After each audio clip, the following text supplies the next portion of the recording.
All right, and welcome to Challenge 3. This is going to be the third challenge now in the age of whatever. It's the Field of Glory Empires. God, I'm getting everything confused.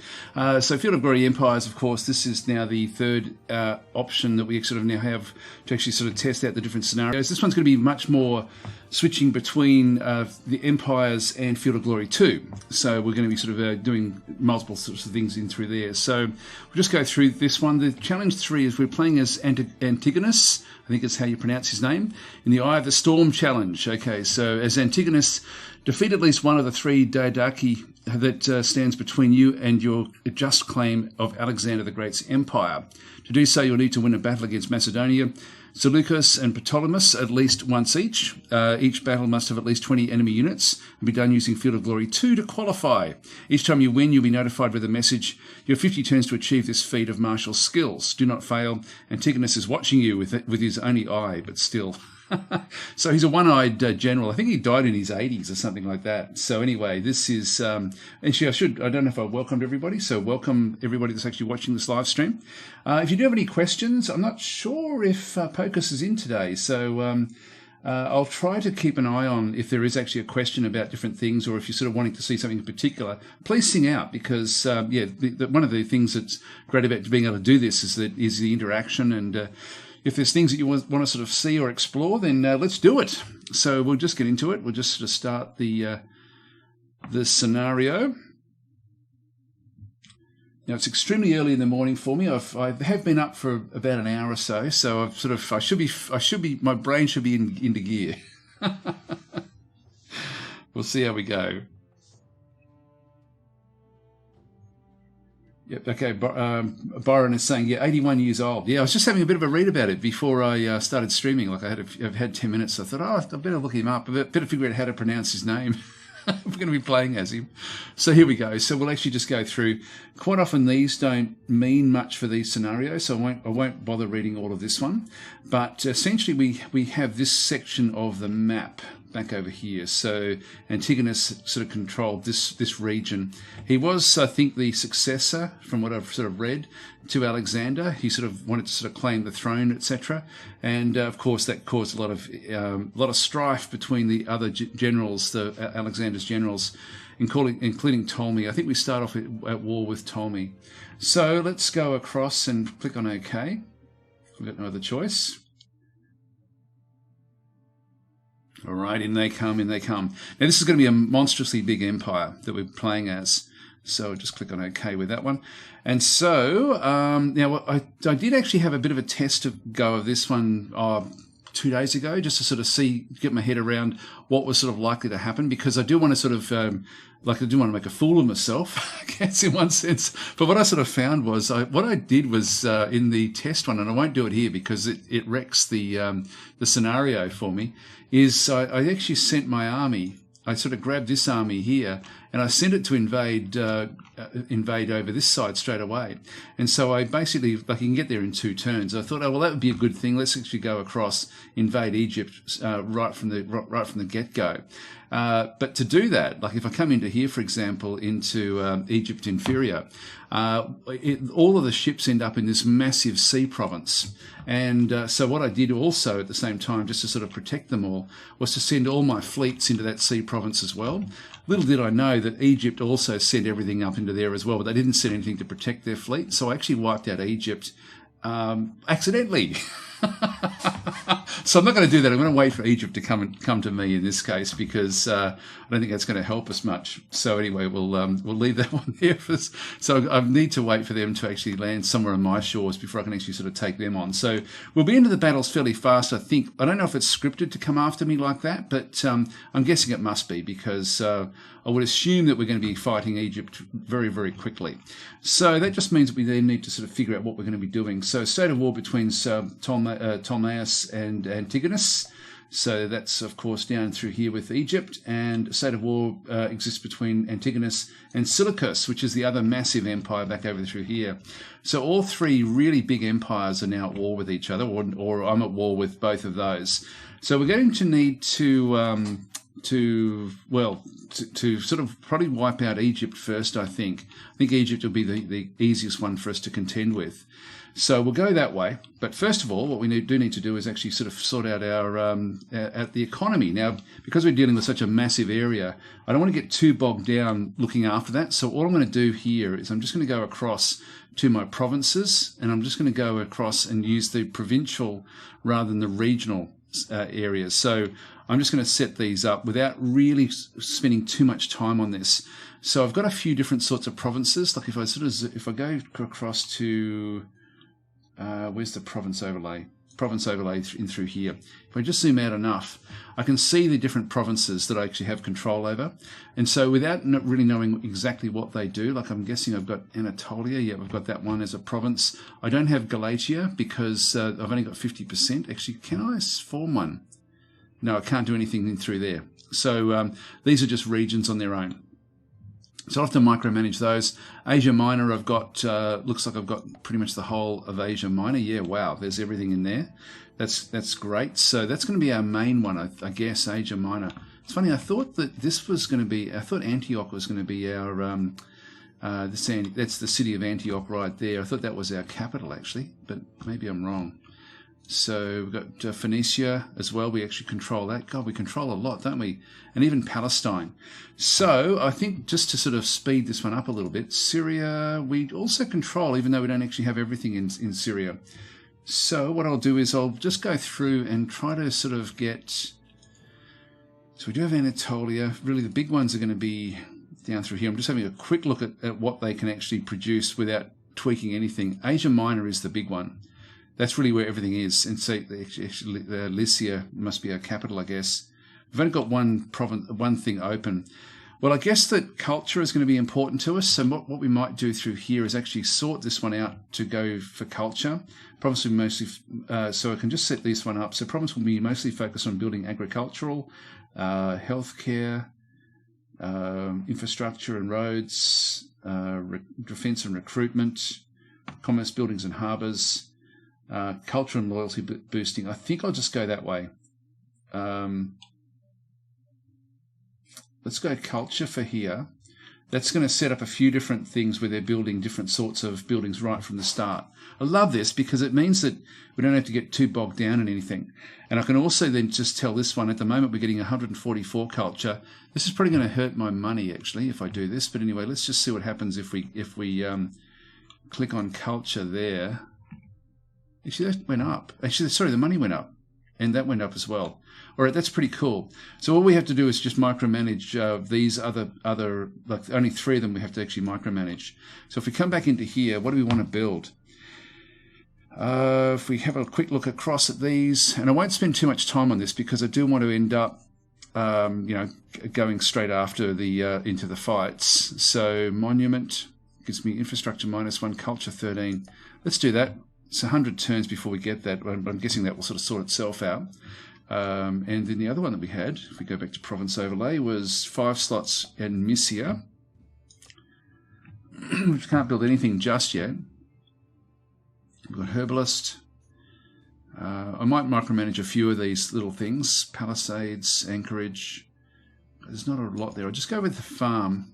And to do that, we're going to need to get a little bit in the infrastructure just to speed up the time it's going to take to build these things. So that's still 25 turns away, which we're not going to get through. So that's going to be okay. We'll just go there, and then we've also just got this one down through here, Trodoa, which I've never heard of before, and we've got salt mines. What does that one give us? Food goes up, infrastructure, but it should actually, I think it damages other things as well. Anyway, let's just rip that one in there for now and just leave that one where it is. So we'll just go back to the province overlay. So everything is being built through Asia Minor. Let's Galatia we don't actually have, so we'll just do the individuals in through here. We've got an iron mine in through this side. I won't get too caught up in this side of things. Look, unless you guys particularly want to see something, just sing out. But I want to sort of rattle through the turns a little bit with this one. We've got, well, the blacksmith. If we've got an iron mine, I'm guessing the blacksmith might be a good addition for that one, and we'll just come down into here into Lysonia. whatever, however it's pronounced. We've got the public works, copper works. In reality, when I'm doing my actual recording, I'm going to have to spend a lot more time just really getting a good feel as to what I can actually get through here. Now, the copper works is going to take a lot of money. But is it worth getting? Just going to give me extra metal. Yeah, no. See, where can we get that one from? From Militia. We can actually get that. Can import it from our internal areas. I'll grab that one, actually. That will work out fairly nicely. All right, so Pampalia, we'll just go back out to these. So we've already now got our culture. I think will be sort of sorted out. Let's just make this one... actually, that one's sort of working on infrastructure a little bit. We can just go... We can keep that one going, I guess. So we'll just go across to the infrastructure.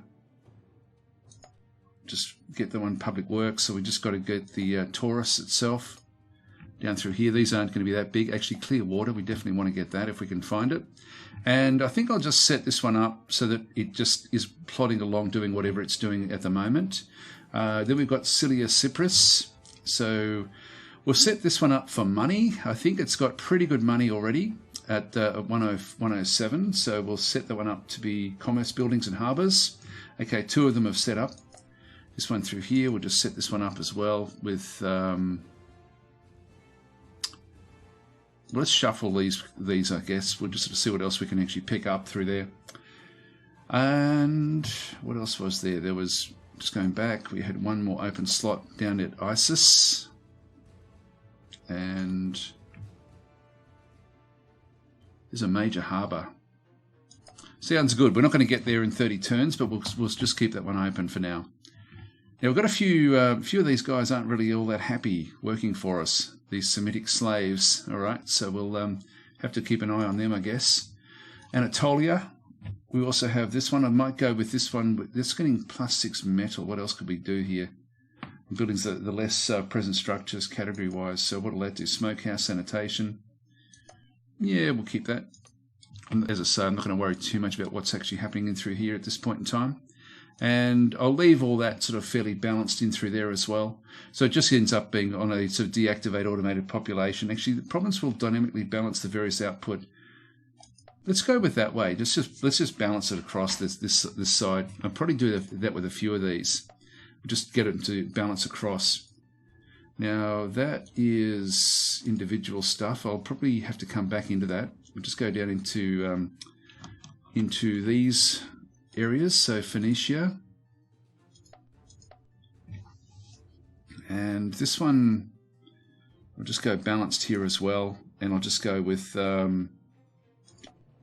studs, salt mines.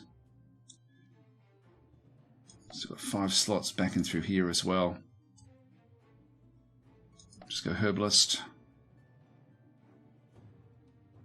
And what was the other one that we had? This one in through here. So, hi guys that have just joined us. I noticed there's a few more that have now just jumped in, so welcome. Once again, if you've got any questions, just sing out. If you want to sort of see anything in particular. I'm not really spending much time trying to min-max anything at this point in time, just making sure that we are building across different provinces. This one here, we'll just go with, once again, another balanced version, I think, and then just click on this one and grab ourselves sanitation. Actually, I might just grab a stud at this point in time. This is not the best way of playing it, but anyway. I'll just keep everything sort of rattling through there. Now, what else are we left? One good way of actually is just to check on your ledger and just sort of see what isn't building stuff. So you can see through here we've got a few that don't actually have a province. We do actually have a province down here. So Comagene. Okay, so we better find that province. Where the hell is that? Oh, there we go, way up over here. So we'll just do the same balance. Actually, is there anything else we wanted to do up in this way? Let's go agricultural in this case. Okay, that filled everything in. That's fine. And we'll just do, once again, just balance in through this side. Just balance it out a little bit. Was that the last one we had to worry about? Yeah, we've got Syria as well. Syria we need to also have a look at. So this is another one that will just go across. I'll probably set this one up I'll just do healthcare in through here. Oh, that's good. We're getting clear water. And Syria province itself. It doesn't have anything built. I'll just get a farm in that case. And we'll just balance them out as well. All right, does that give us everything now? That gets everyone pretty much building everything.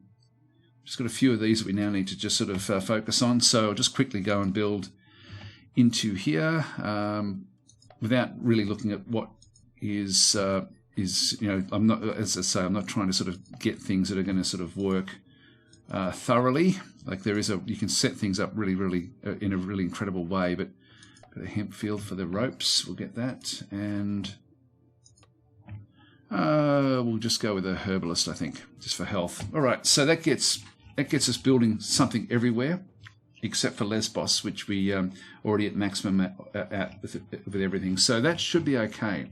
I don't need to worry any more about setting that one up. So I think we can just end our turn now. So everything is being built. There's nothing else. I don't think I need to worry about anything. I can just now wait for the inevitable attacks to actually happen. I'll just go back to the ownership overlay just so we can see what's going to happen here. So we'll end our turn. Oh, I should have moved that little unit there across. Actually, we'll have a bit of a look because the Egyptians should be now attacking this next turn. Ah, damn it, we're still in that bottom section, even with all that culture. We're a glorious monarchy, and this is probably something we should have a bit of a look at as well, because we actually are in a different area than we've ever seen before. Like Sparta's an old monarchy, but we're really at the top of our power. So let's have a look at that, because yeah, that's something we haven't seen. We're coming second in terms of the legacy rankings. Okay, another nation declared war on us. So relationships are so bad between Judea and Antigonos that war has erupted between the two. So Judea just down through here. All right, well, we might have to go after them, I think. All right, so that's okay. We've got a few other little things that are coming through. So after some delay, client state Bactria is supporting Seleucus in the war against Antigonos. Actually, yep, so they've joined war. So Bactria. Now, Bactria is way over here. They're not going to worry us, so we don't have to worry about them. Then we've got Nabatene is helping Ptolemy against us. Now, they're also on the other side. Are they? Oh, no, they're down here as well. All right, so we've got a few areas down here that we need to fix up, need to contend need to make sure that we actually look after. So clear water's been completed in Taurus. All right, that's good. 3 open slots.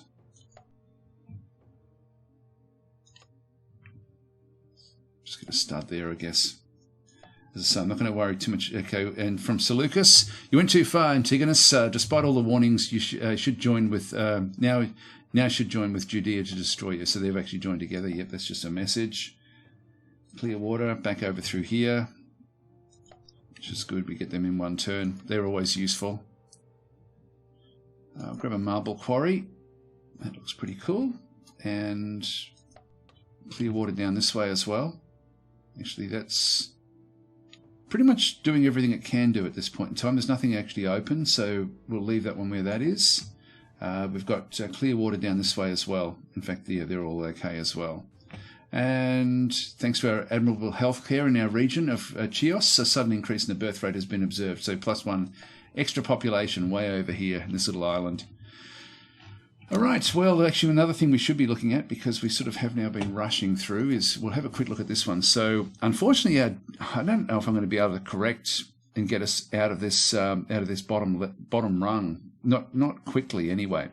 So we are a glorious monarchy. So the monarchy is ruled by a king with some form of government for counselling. Military is often well trained and ready to go to war at the king's order. Okay, so we actually have 3 of these. I don't think we're going to be able to push this thing up. So I think we're going to actually end up dropping these progress tokens as we play. So in one sense, I probably should change the focus from culture to money. If we're not going to be able to break out, let's just see how we go over the course of a couple of turns. And if we can't break out culture-wise out of this bottom rung, then that's going to be an issue for us. Now we've got very good military. This leader is exceptional in the affairs of war. With the help of his generals, he will organise a proficient army able to serve his ambitions. Leader force pool bonus of +2, which is great. Reduction of 30% on experience needed to level up. So equipment bonus 30%. Improved army logistics +1. Okay, so and then we've got across here, organizer. So we get a leader force pool of another +1. War exhaustion build up slowly, 20%, and improved army logistics +1. Cool. All right, that's pretty cool. And then we've got the if we have a quick look at the overview, so we've got 5 wars. Army strength is. We've got 41 units, and we've got fleet strength, we've got 8 units. The enemy army strength is strong, and the enemy fleet strength is strong as well. So they're actually strong in comparison. So we are going to have to go after them fairly soon, I think. So 8 provinces, yep, blah, blah, blah. That's all good. It's got 5 slave markets, which is where I think our culture may be suffering from memory. I think that may be a bit of a problem. And money is stable, so we're gaining 4% in one turn. Manpower is overflowing. We gain 34% in one turn. Now that will sort of chop and change a little bit over time. And metal. I'm going to have to figure out a few little things. We've got modifiers, so we've got a glorious nation. This is of interest, I think, because we don't see this really. Like, you know, when you're playing the game, you don't start as a glorious nation. You end up there if you're lucky enough. So a moment of glory. This nation has acquired a kind of momentum. The citizens are happy, the institution's sane, and the general's usually successful. So we get an extra loyalty bonus of 15. Legacy gain increased by 35%. And so decadence further increased by 35%, unfortunately, as well. So going into the glorious nation's status has also increased our decadence gain, which is what's going to make it really, really hard to get out of there. So leader force pool bonus of +3, so we get even more leaders. Reduction of 35% on experience needed for level up. And conversion bonus 10%. So people are more likely to convert across to our way of thinking, which is actually pretty cool. So this is the first time I've actually played as a glorious nation at all. So I didn't realize that the decadence was that high, that much more decadence sort of came your way.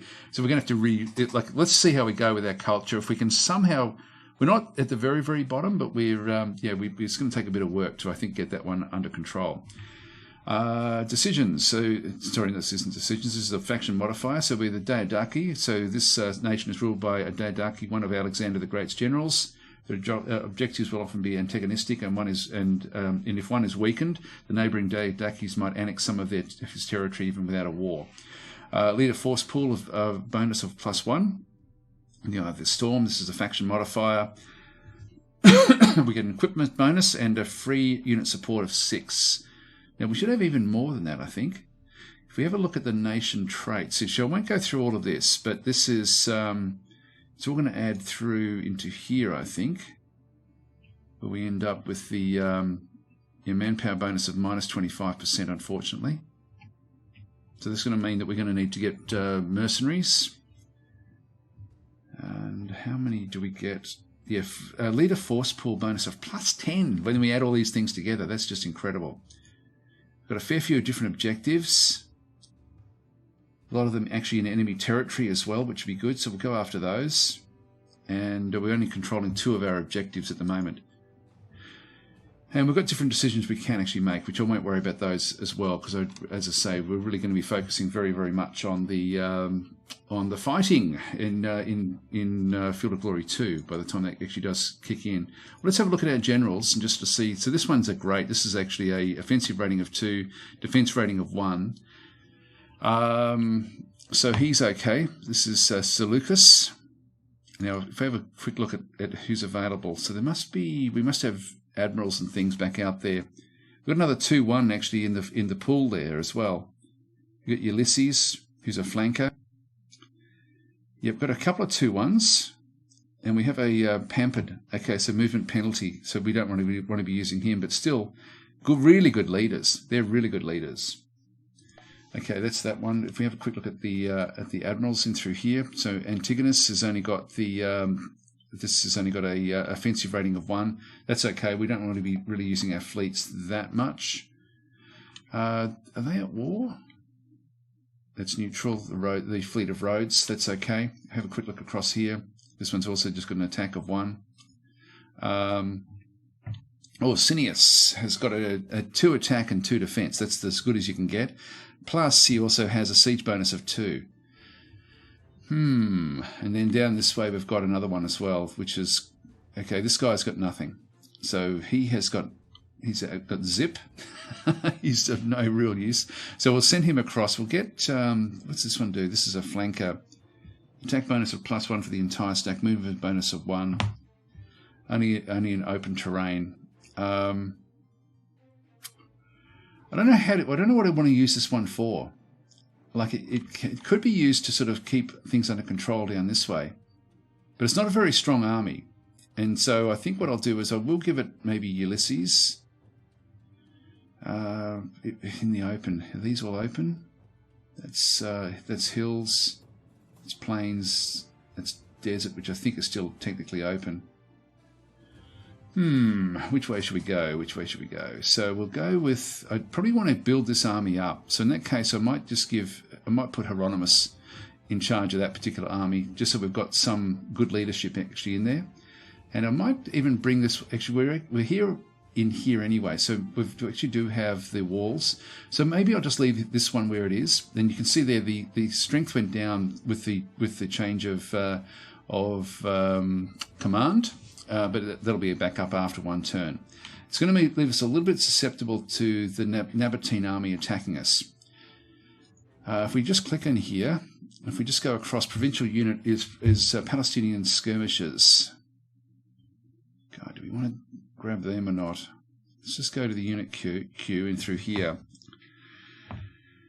So I think what we do is got regular infantry. These guys have got heavy infantry, which is actually going to be fairly good for us. No, they're pretty weak, these ones. Okay, look, we will go back in and we'll just go back in and build something up. So if we go to regular infantry, these are, once again, these are just normal medium infantry, I guess, when we look at at everything. We've got the heavy infantry down through here.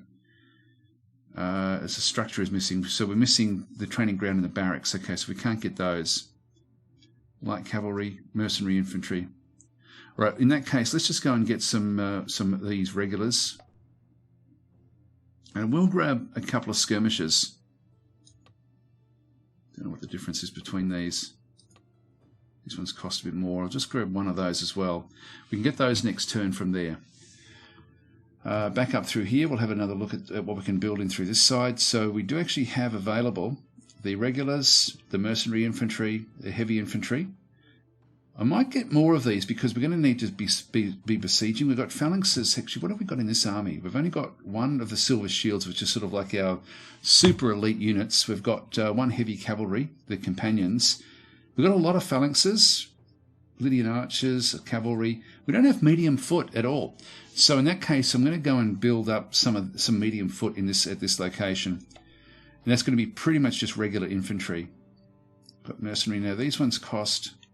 These have got the siege bonus. They're besiegers. Got the heavy infantry as well. These are clumsy though in the foothills. They're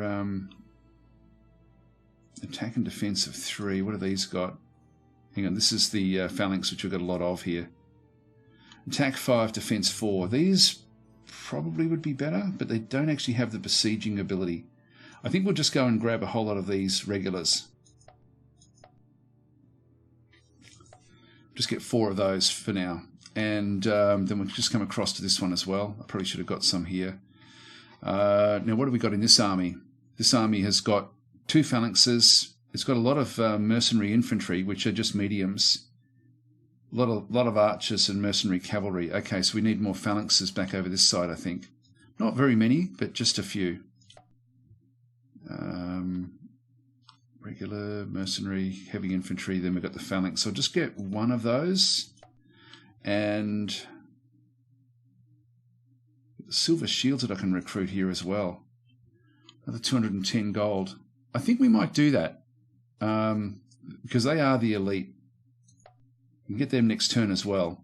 They're the best of the best. Now they're just going to keep on costing me money as well as things develop, but that's not too bad at all. Okay, so that's good. We'll keep that one where that is, and I think we'll just leave it there. All right, let's end our turn and see what actually happens. Be good if they did attack us through here.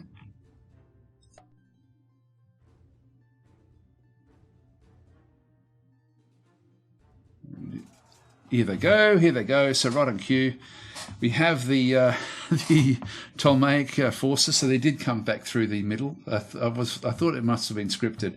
So yeah, like if we had have gone after them, we're not going to get this opportunity to actually do this one. So now, fingers crossed that technically nothing bad actually happens when we actually go and export this battle. So this is what we're doing. So we've got our force in through here. We've got Silicus, who's in charge, and they've got Eumolopides, who is a defensive leader. We're an attacking leader, so we've got a defense of one. They've got an attack of one. I'm not sure how that applies. This is actually a bit of a dark art as far as I'm concerned, like as far as knowing exactly what does come across. We've got combat power of 175 with 26 units. They've got 18 units that they're attacking with. So we've actually got a little bit back from here as well. So we should have the advantage against them. So let's export the battle. So this is the export now across into Field of Glory 2. So overwrite the exported battle, yes. And so battle exported for Field of Glory 2. Select Empire Battle from the Battles menu of a compatible Field of Glory 2. After completing the battle, start Field of Glory Empires and yet select Import Battle Result from the main menu. It actually is easier than it sounds, but it does mean that you have to then exit out of this one and go across into Field of Glory 2. So, Yates 331 saying, didn't the challenge say that the enemy has to have at least 20 units? Yeah, I'm not sure whether it means units here or units in Field of Glory 2. I'm fingers crossed it's Field of Glory 2, because pretty much you end up with double the units that you see through here. So I'm hoping that that's the case. But you're right, because 18 is not what the thing is actually sort of saying. So hopefully that'll work. If it's not the case, then actually I did click on OK. It's hopefully it'll all still happen. Okay, there we go. So you're going to see a black screen for a little while. It's just opening up the different screens for me, and it should. I've set it to automatically flick across when it does do it. There it is. It's actually comes in. I'm now just opening it up, and yes, it's all sort of working. I think you should have the screen any time now. There we are. Yep, we're up and firing again. Okay, good. So I've set up my recording software to actually flick between the two games as soon as they're active. Right, okay, so we go into battles. So to actually play this battle out, we go into battles in through here, and then we go into Empires Battle. So play battle exported from Field of Glory Empires. That then comes in, hopefully.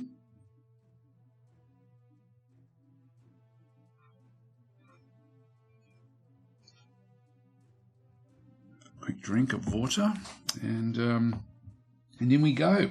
In we go. So it's the Antigonid versus the Ptolemaic. The objective is rout the enemy army. So it's just a standard Field of Glory 2 battle. I won't go through too much of this, but we will have a good look at our forces to see what we've actually got. Antigonid turn 1 of 24. I don't know if we picked up, if we've already got our super guys that we were sort of recruiting from here. You can add 2 more generals to units in your army. Now, I'm not sure if that's a because of the general that we actually did have. Okay, so we'll have to figure that one out as well. You're in deployment mode, and so these are the forces that we actually have available. Now, that's the pike phalanx. That's above average. I'm just going to have a quick look and see if we ended up getting those. That's the silver shields. We got them. Okay, cool. So there's the silver shields in through there. So this is a veteran pike phalanx. So this is highly superior quality. This is our best of the best.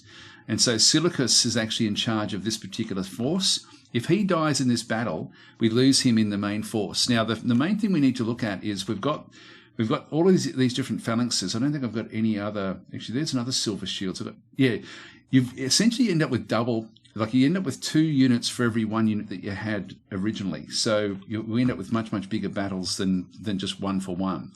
Back over through here, we've just got pike phalanxes back in through this side. We do actually have mercenary cavalry. This is just armoured cavalry. We'll have a close look at these in just a minute. armoured cavalry through there. We've got Thureophori back in through this one. I actually had to look this one up and thinking, how do you pronounce Thureophori? And when I looked it up, it's actually worth having a look. I was almost going to do a video on it because there was something like about 30 different pronunciations from all around the world of how to pronounce it, and every single one of them was completely different. So I can say whatever I like with that because there's no definitive source. Anyway, we've got a lot of these Thureophoris. That's now the correct pronunciation. Okay, so anyway, this is that should be fine. This is what I mean. Like if it's 20 units, it should be 36 of the enemy units sit back in through here. We also have urban militia, which are just going to be sort of like spearmen that aren't going to be all that good for us. So we need to sort of keep them back out of harm's way. We've got more of them back in through there, the Thureophoris. Hi, Pit Fiend, and anybody else that has joined us. Let's have a quick look at the battlefield. It's a very wide battlefield, very short, and it's very open as well. Now, we're going to be facing forces very similar to ours. We've got Rough over here. How far can we actually send everybody? I can move them all the way across to there. Okay, that's going to be useful. So this will be right where we're fighting. So we'll be fighting over this rough ground, and then all the other rough ground is in the enemy territory. So very, very flat as well. There's no hills. So there's really nothing we can sort of contend with. So this is where we need our Thureophoris to actually sort of predominantly sort of work in through there. We have to sort of think ahead as to where are we going to end up with our main fight coming through. Now, when they come through, they're going to be able to channel their forces in through here. If we can end up getting a lot of their pikemen fighting across into this zone, that would be quite useful. And we also have woods down through this way, which means that the cavalry is not going to have much avenue to operate on this flank. So the cavalry is going to be much, much better where they are, back over this other side. We do have a lot of scope as far as our width is concerned. I think we outnumber them, so I'm thinking I will actually sort of keep things. But actually, we'll probably move a few of the archers across. So let's just go and start to move these over. Are they all archers? Yep, they're just all archers there. That's okay. Just move a few of those across. I'll keep a small number of these, just the same width as whatever the rough is back over there. Keep them in the middle. They can sort of operate in this rough terrain as well, if we can somehow sort of break through. Now it's going to also then mean that we're going to need to get Thureophori back across this other side. Now, I'll probably end up wanting to have maybe one of my generals with the Thureophoris. I think they're all, like, if I just have a bit of a look at these guys, I think if I do, is it Shift 3? Yeah, I can then zoom right in and have a bit of a look at these guys. So if we have a quick look and see what's actually going through here, we'll actually add a general to this group. And so we're just going to control click and have a really quick look at what our forces actually consist of. So these are lightly equipped spearmen. They're only a medium foot. They've got a negative cohesion test modifier in open versus heavy foot or mounted. So we want to keep them out of the open. That's a problem for us if they get caught in the open. So we need to use these effectively. So we've got these are offensive spearmen. Okay, so they're above average troop quality, which is good. Their armor is protected, and they've got a good strength actually. So they're over strength with this particular group that has come back in through here. When we have a look at what they do, so they're offensive spearmen, which means that they get plus 100 points of advantage versus any troops, unless the spearmen are charging mounted shock troops. Now, we may have mounted shock troops against us. We may actually have some ourselves. I wanted to have one of the guys controlling, like one of these guys with a general just controlling the what's happening on the other flank. So that's why I thought, okay, well, let's go and add a general to this guy. It's going to give them plus 50 points of advantage and plus 12 points of advantage. So if he's controlling a group of these fighting in the rough, then we're going to be okay. Now, in the melee, they're offensive spearmen, so just, again, plus 100 points of advantage. Pretty much that's the default. Armor advantage up to plus 25 points of advantage. We won't be getting really that at all against who we're going with. Once again, just that plus 50 points of advantage. If that can just swing the battle, that would be quite useful. So that's them. And so we've got a fair few of those. I'll just do the Shift 3 again and just move it back out of that mode. And so we're going to have that one controlling the rough. So I'm just going to move that one across and have it probably the second one in. And we'll just get a lot more of the... oops, hang on, where are we? I'll just grab all of these guys and just move them because they don't fight well in the open. And we've got one more. So they're going to be important that they actually fight well over that side. We also don't want really any of the guys... We have a little bit of rough back over here, and I've still got a fair few of these Thureophori that I can actually make use of. I think what we might do is just move another one across this side, just to have it so that it's sort of ready to fill any gaps. Because I'll keep these sort of fighting where they are back over this way. Now that's when they come forward. That's rough. This is open terrain, and so we want to then have like good. We want to have other support units back in through here. Just our different pike phalanxes. The urban militia is a big problem because that's just going to end up like they're going to be really, really in the way of everything, unfortunately. So now we've got the other three. We've still got three. Actually, we've got four of them. Where are they? It's them there. We've still got one more general that we can actually add. Let's just add another general to the other silver shields. So the secondary general back into there, and then we'll split these guys up a little bit. Now, we do actually have some rough back over this side. Let's actually leave these as a reserve force in that rough. And I'll probably move this one across as well. Back over to this side. Just because I think that they're going to have to be... This is really their best chances to use them through here. They don't fight well in the woods, but that's going to be... That's going to be sort of important. Van Bishop saying two-ray offeree. It's plural already. Yeah, both R's are strong and pronounced. The emphasis is on the foe. Well, according to the internets, you can say whatever you like with that particular word. Actually, seriously though, if there is a definitive way of saying it, I would be interested. And I'm going to keep my Commander-in-Chief right next to this. So not directly against it, but just supporting that one. And then what I'll do is I'll keep a few other units around here. What I want to do is I want to break through...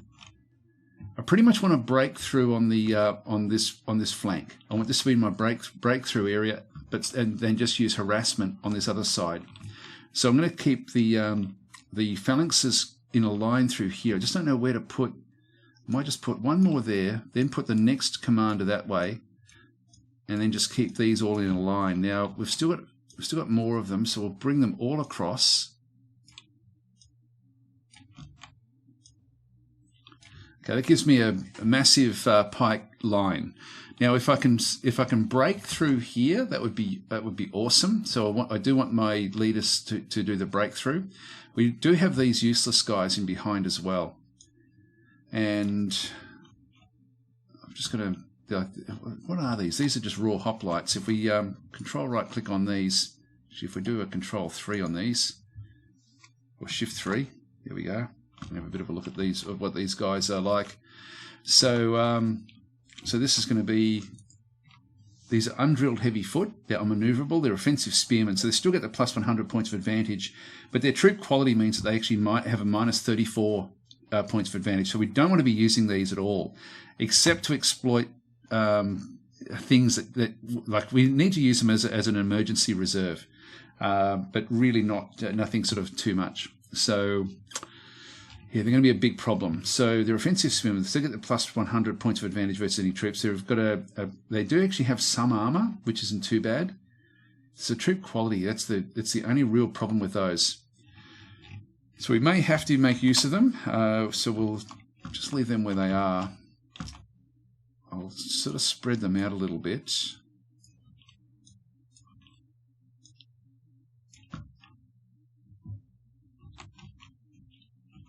Just sort of move a few of these back out this other side, just in case we have to make use of them. This is going to be, our main weakness is going to be over this other side. So we're going to almost have to sort of fan out in a curve. And then we leave all of these guys. What should they do? These are armoured cavalry. If you have a look at these guys as well. So these are, there's nothing special about these at all. So we'll just have a quick look. Now they're light spear and swordsmen. Impact, they've got the light spear, mounted troops. Troop quality. If they were lancers, these would be shock troops, but they're not. They're only swordsmen. So swordsmen plus 100 points of advantage versus any mounted, plus 100 points of advantage against foot unless they're already steady, pike, etc., etc., etc. Up to 50 points of advantage versus less well-armoured foot. So what we want to do with these is, these are our harassers. We definitely want to be using these to try to get in behind the enemy flanks. And we've only got 3, so we don't really have a lot that we can do with those. So we're just going to try to keep this back in through here for exploitation. It's open ground there. I'm just going to keep them right on that rough ground. And I think we're done. So let's have a look. Okay, so Van Bishop's saying, not sure what the internet says. That's how an Anglophone should pronounce it, to get close to Greek pronunciation. Well, I'm going to just have to go with my own attempt at it. See, Erblau was saying the accent is in the singular on the Omicron after the phi, as Van Bishop says. From Liddell Scott. Okay.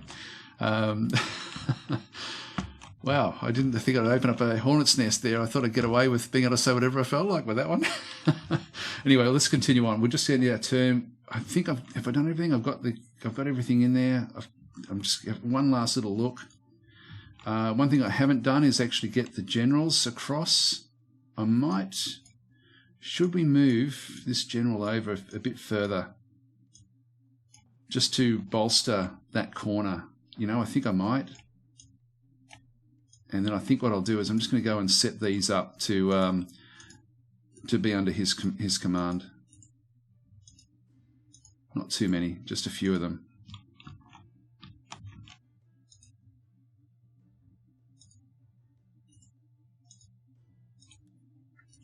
Just a few of those as well. All right, that's going to help. That one, when I check that one, he's in charge of those 3. These are all just on their own anyway. I don't know how to get these to switch selected units to this unit's command. There we go. Actually, what I can, yeah, I'll leave them up basically all under their own command. These skirmishers. Okay, so let's go and end our turn there. Yep, and confirm. Right, so what are we up against? We've got skirmishers in the woods and across this side, so they're actually matching us. And did they move forward? Yeah, so they're actually going to be coming through. They've actually put their Thureophorize into the rough. So they're going to be attacking through there. They've only got one through there, the Egyptian skirmisher. We're only seeing, this is their sub-general. Okay, so they've got Zistrophori in through here, which I know I'm pronouncing that one incorrectly as well, but anyway. And if we control right-click on this one is, these are lancers. These are shock, okay, these are now the shock mounted. So that's going to make life pretty tricky for us. So they're cavalry, they're the lancers, making them shock, and they're highly superior. So these guys are the best of the best. So impact lancers in open terrain, plus 100 points of advantage versus any mounted. So we're going to need to try to force this thing to actually, well, we're going to have to try to get it to fight us in the rough, essentially. That means that anything that sort of had anything about attacking mounted troops with a disadvantage, that's the problem. Back over through here, we've got mercenary cavalry. That's their commander-in-chief way at the back there. And then they've got a sub-general back over here, which is, once again, Zostrophori, back in through this one. And just mounted cavalry there. So they do actually have, yeah, pretty good cavalry. They can certainly match our cavalry back over there. They do actually have massed archers, Nubian archers, back in this side as well, which we haven't seen. And so these are, like this, these are not skirmishers. If we can get into where they are, that would be absolutely awesome. So what I'm going to do here is I'm just going to sit back I'm going to move up and try to sort of force the angles that we were looking at there before. So I'm just going to move all of these guys up and all of these guys up. Oh, you know, I forgot to move these up as a... I forgot to give these all the order. Damn it, I knew I'd forget something. Now, do we want all of those to go up? Yes, we do. Move the whole army up. And really, we want to just start to fan this one out so that we end up with a gap leading backwards. So we still want to go up another 2, 3 at least. So 3 in advance. So we will move this one up. This one up. And just move that up 1. And then we're just going to spread, move that one out just so it points back out this way. That one as well, we'll just move that one so that it's actually pointing back out in that direction. I'll leave those back where they are. Might move that one up. Just get the same sort of fan that we're looking at through there with our supports. Oops, I didn't mean to do that with these. Okay, so these guys, I've got to, yeah, once again, I should have, I need to keep them backwards. Okay, so we're going to have to do it individually.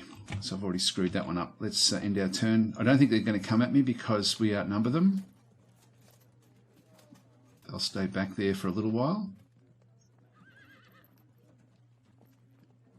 Which will allow me to get a little bit closer with everything. So I'm going to move these up.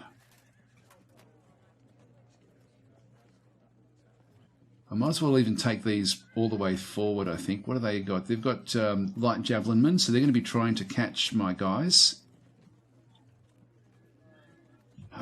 We can actually hit them. Now, if I hit them from here, 1, 2, 3, I can actually do better damage from there. No, sorry, it's not going to impact anything one way or another. Let's just go this way.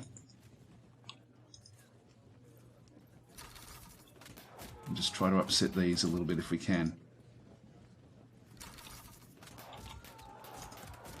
I don't think we're going to get much chance to really do a lot here.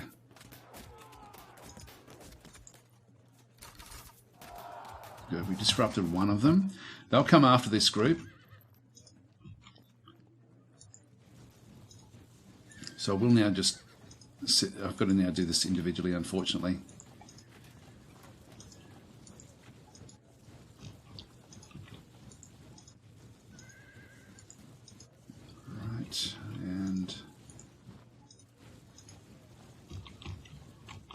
Do here is I'm going to turn this one around.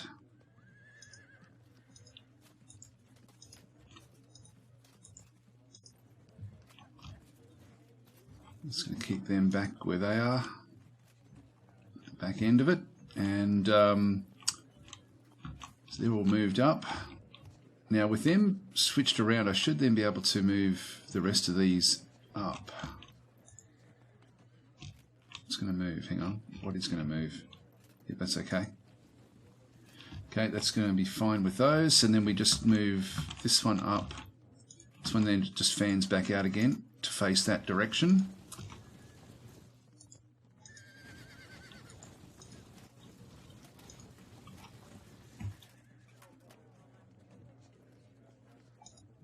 Oops, hang on. Yeah, we'll just move that one up, I think. All right, we'll leave them where they are. I'm liking that. We've got good gaps between there. Can't move that one back anymore. That one's fine where that is. They've all now fired. And we've got this one as well. I'll just do the damage.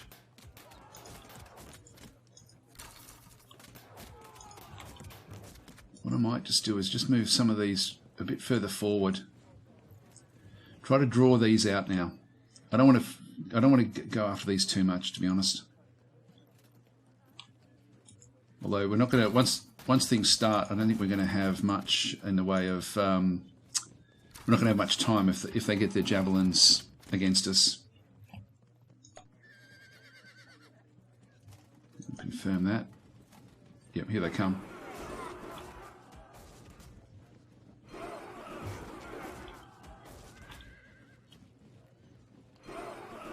We're holding firm.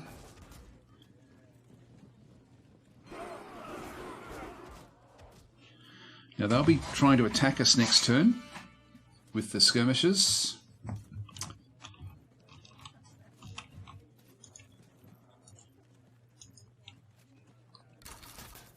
We should be able to do a lot of damage here.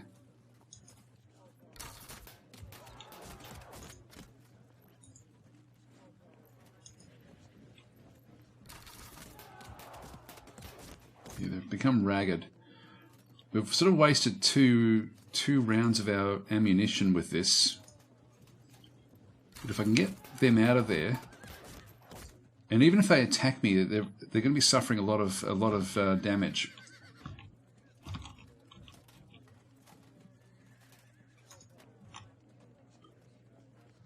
I want to get in really close. Great, they're fragmented. This is now we're getting maximum damage in through here.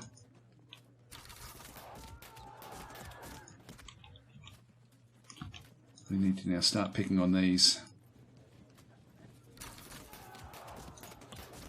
Yeah, I can't get to the others.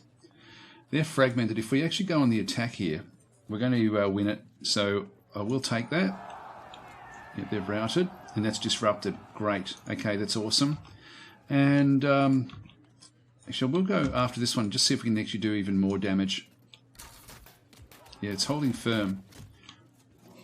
This is ideal. This is absolutely ideal because it's going to give us the flank. It's going to allow these Thureophorites to get across, to get even across in behind that woods there.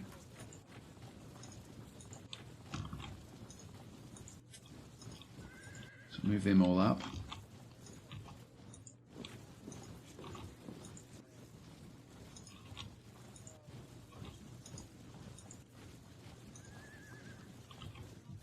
Now, how much do we want to do this?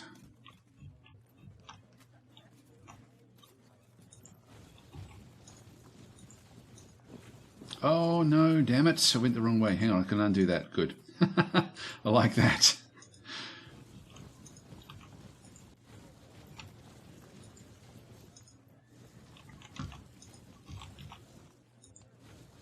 There we go.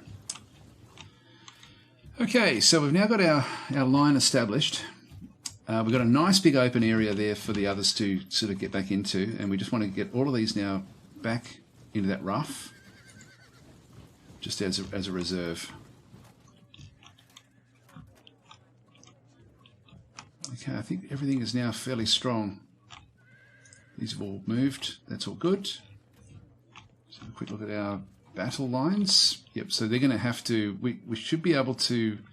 If they don't move, I can still just keep on moving all the way through, because I can still make use of the woods. Even though these guys get disrupted, they don't get anywhere near as badly disrupted as these guys.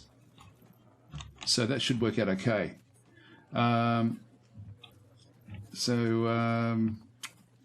Just go and end our turn there. Confirm. That one's routing, retreating, charging. Now we've got no escape here, but then neither do they.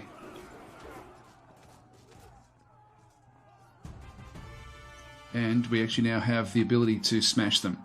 So I'm going to take this one out of the line to charge into that, because I don't want to go any further than where I am with my heavy pikemen. So we've got a few different things that we can now start to do. This one here is locked in. He's locked in by this guy. This one can still move around, so let's move him up. We can move these into the woods and get in right behind them. Actually, this is ideal for these. Would have loved that one to have been able to move out of the way. What a shame. Well, I'm going to have to move this one across.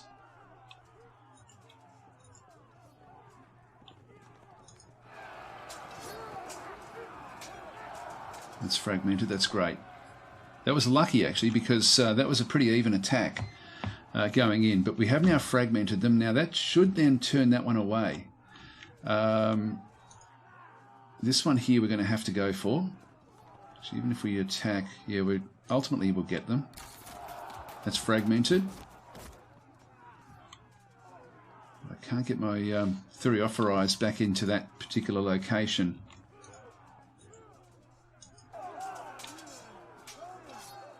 Oh, they're holding firm. Okay, this is interesting. We've still got one that's not attacked, like doesn't have anything to do at all. These are engaged, so he can really only go up against these, or lend his support in against here, which isn't going to do him any good. So I'm glad we got that medium in there. I'm thinking that he's going to be out of the picture now, so let's move this one across. And we can now, because these are medium foot, they can change direction because they're close to leadership, so that's not a problem. We'll move this one across. I've already done that one. I can't attack with this one, but we might as well force the issue, I think.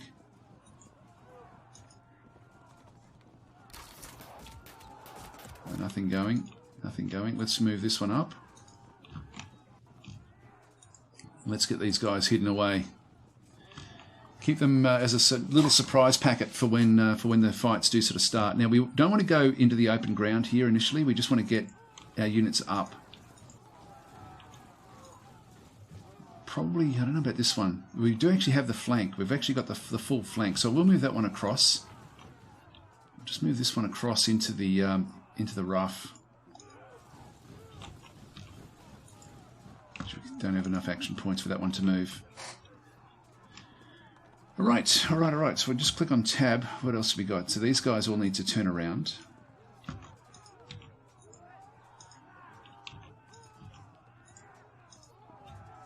Leave these ones back because they outclass us back over here by a long way. We'll just go across now. These, yep, they're all fine where they are. Now these are a little bit far behind. Let's just move them up.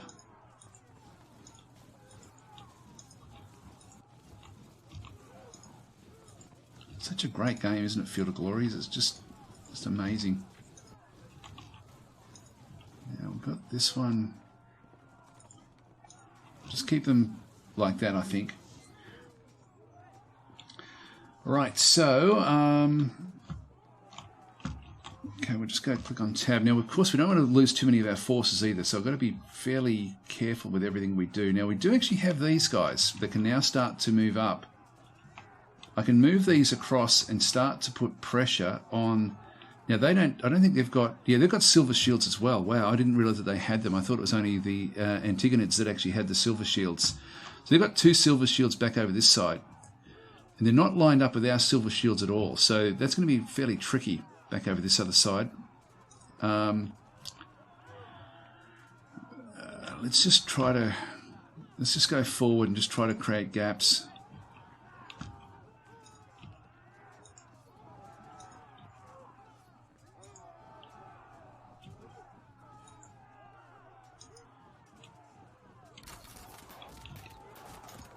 I only want to impact the phalanxes. I can deal with these, as long as I'm not in rough, I can deal with the Thureophorized of the enemy, so that's not going to be a problem at all. Alright, that should be it, I think. I've got everything else we needed to do. I can charge forward if I wanted to, which I don't want to. Yep, they're all okay. I'm just pressing tab. Yep, we're back there again. Let's end our turn. Confirm. Here they come. Good. Great. This is what we want. This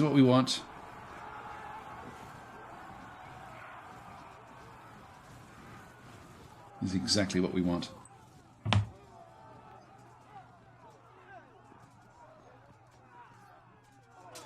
Now, ideally, we want this to run before anything. Yeah, great. That frees this one up. Okay, so Egyptian skirmishers breaks. That one's broken as well. That's disrupted. That was really good. Now they've kept a few back through here as well, which is fine. What we'll do is we'll just keep on harassing. So we'll go this way now. Whoa, nice.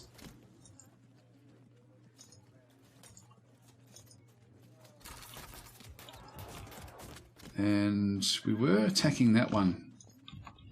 I think I'll come back this way.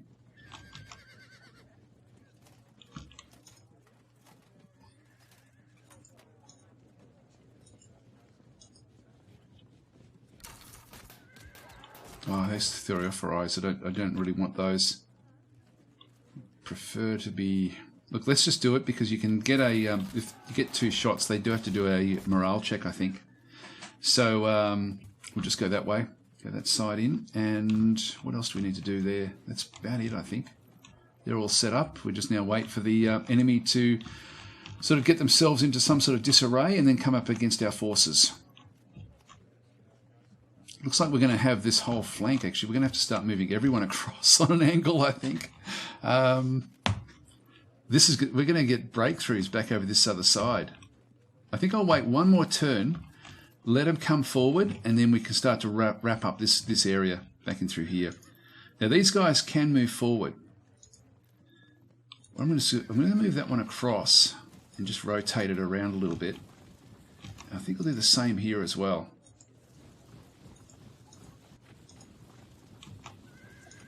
That one can still move across as well.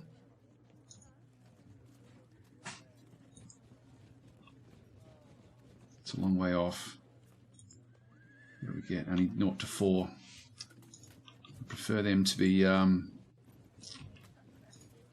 harassing in there as much as they possibly can. I'll leave them off just for one turn.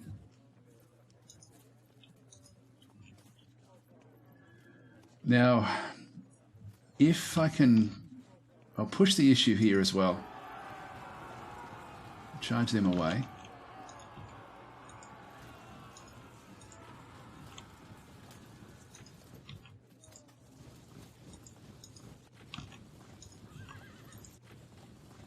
That still gives me an anchor back over this side.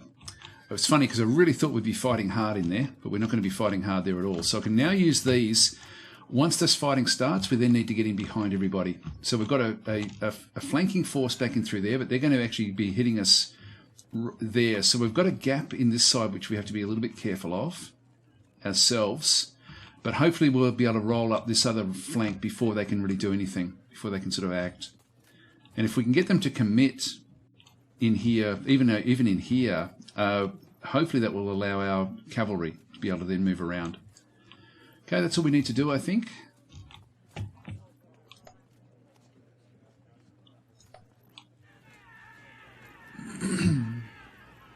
Now we've got 4% of their forces. Oh, they did actually do some damage there, but we are destroying their line.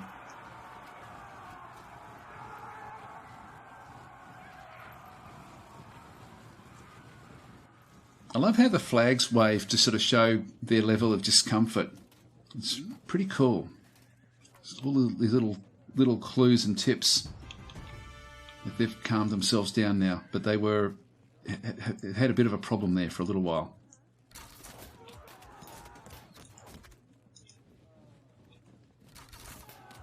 Great.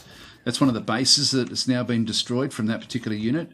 And that's important, that we sort of just do as much destruction like this as we possibly can. Now, we were focusing on this one, I think.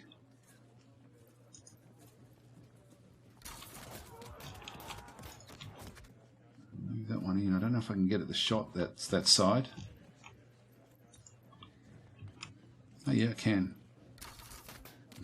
Not much damage, unfortunately. Okay, so they're now like arranging themselves to come and fight in this direction, which is great. Like, this is really cool because now I think we've got very limited forces back over this side that I can then go up. I can actually smash this one and start to force some of these to get into a bit of a fight. We can start to roll things up now and surround these other flanks. So this is a big advantage for us, massive advantage. So what we'll do is we're just going to move across into here. Actually, can that one move? That one can't really move. But this one's in the ideal position for us to harass. Yep, so it's now got to check. Even though it's highly superior, it's still going to be struggling here. And they only start with a much lower number, And if I attack this, I end up essentially in behind the flank anyway. So I think I'll do that just to push this one back further and further back. Let's move this one across into here. Yep, so it's doing morale checks all the time.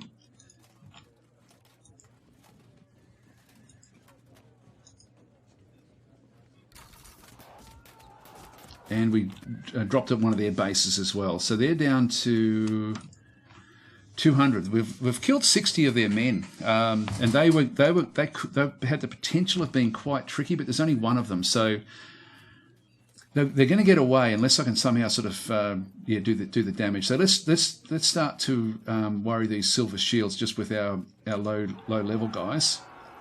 So they'll possibly end up in a bit of a fight.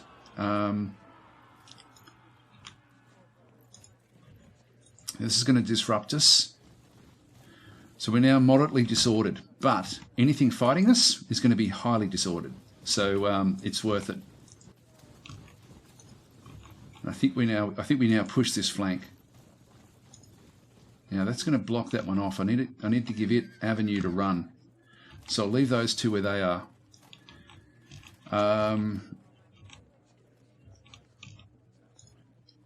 I've already fired with them. That's okay. There's still a big gap in through here where they've got to make a lot of distance, and so they're not going to be able to break through our flank really. By the time they get to our flank, we'll have smashed their flank. So now it's just a matter of exploiting this gap as best we can. So I think what we'll do is I'm going to change the whole flanking arrangement all the way through, and force them to now come back down on my angle.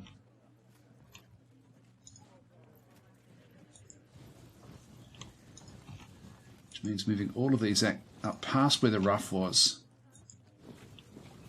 I've left a slight gap back in through there. I'll just leave this one back slightly. I might just rotate it with its remaining move.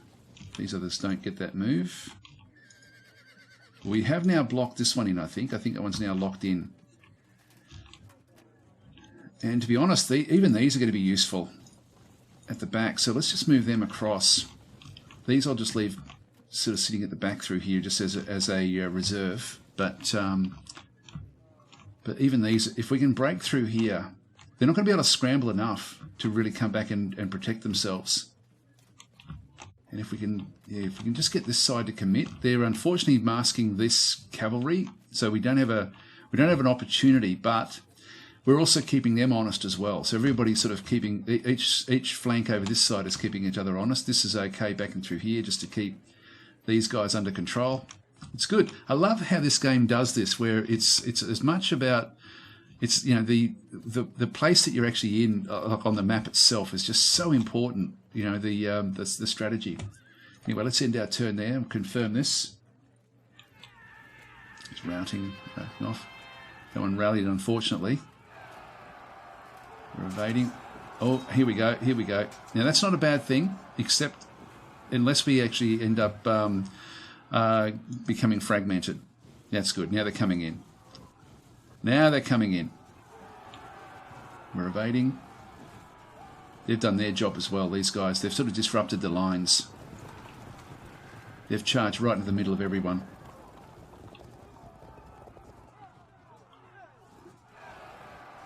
Yep, we're evading. That's fine. And we see how we're twisting them back in. We're opening up this flank,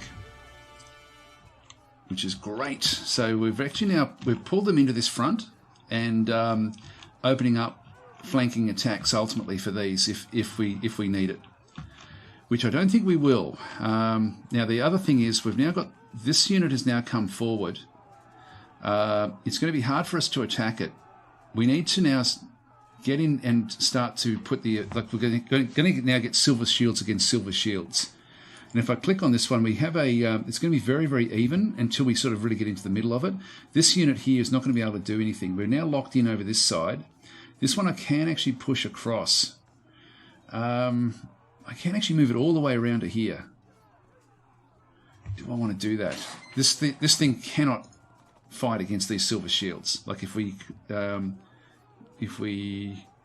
right click on that and have a bit of a look. You can see there 87% chance of losing this particular fight. This one is really not gonna, it's not gonna help it at all. That one I don't get the attack in there. God, I would love to sort of break through a little bit. What I might do is I might move this one out of the way. That's going to give that one the retreat.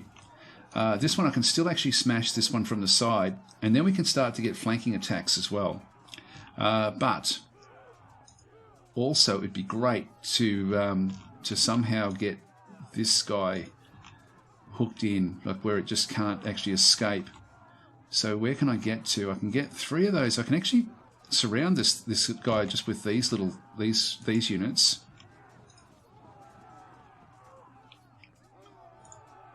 Let's just move that one into there, and we can't do anything with that one just yet.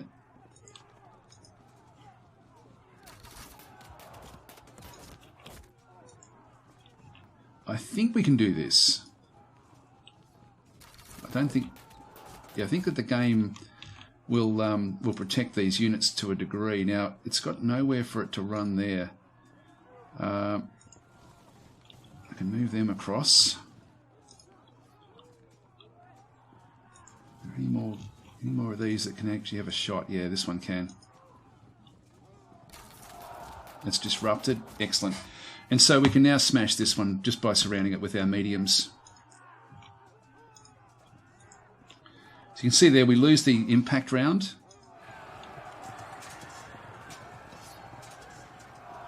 Yep, so we got disrupted. But we should now start. Yeah, we're going to lose that one as well. Hang on, where's our commander?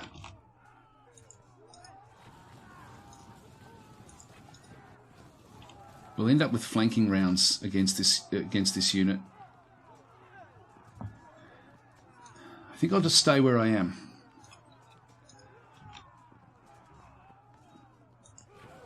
Bring them around just to give them opportunities, different attack opportunities.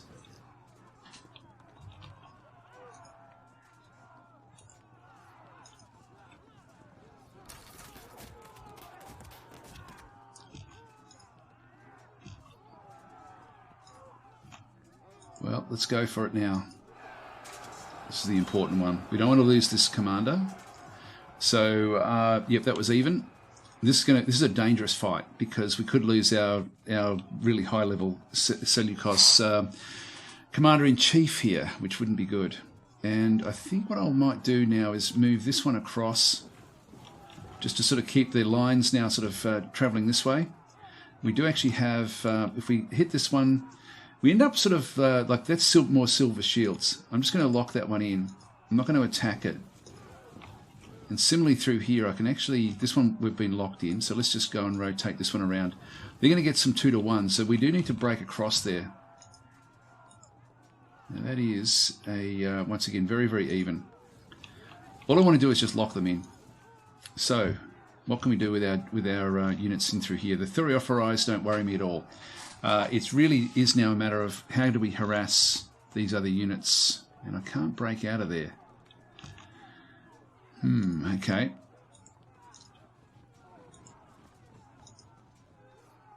I don't get any shots there.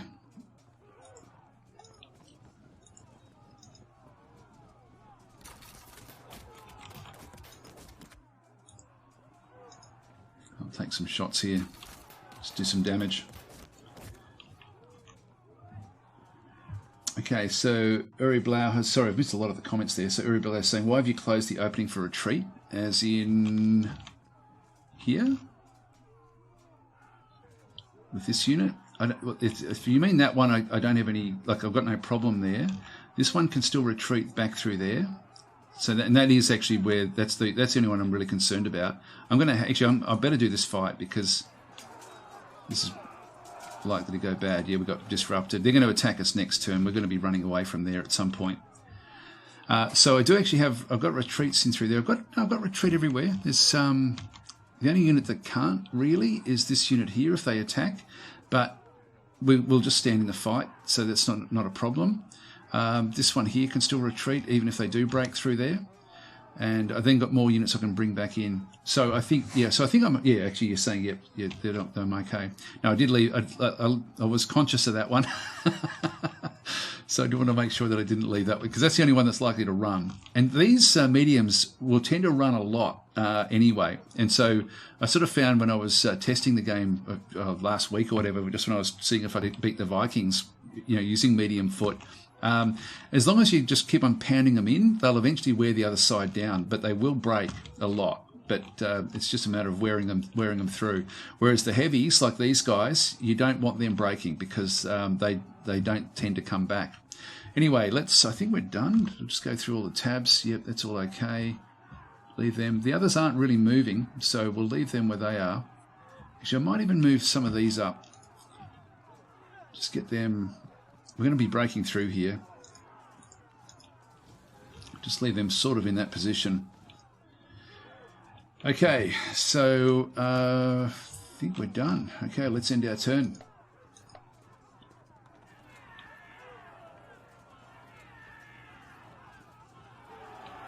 Here we go. Oh, gee, that wasn't good. Yeah. Oh, geez, I don't like this. How are they getting these big numbers against me all the time? You're no better than mine. We don't have a charge assault. I'm glad that they didn't drop any cohesion because that was a cohesion check each time. Yep, so they've actually now gone into there, which is fine. We're just going to evade our way through their lines.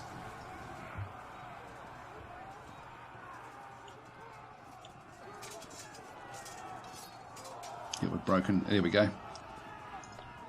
Now we held firm everywhere, which is good. Excellent. And we're holding on there. All right, now that we started on the angles, I'm going to get a flanking attack against this guy. So I'm going to smash him from the sides here. But he did hold firm. But he did lose another base. And I don't get a flanking attack here because when the thing started, we actually didn't end up with one there. This one through here, I lose the impact round. I can't do anything with that one either. I just want to keep this one surrounded. I think what we'll do is we will come in with this guy. We want to finish this off, even though the first round is going to be hard. Just take the hits. Yeah, we got disrupted there. That's a shame.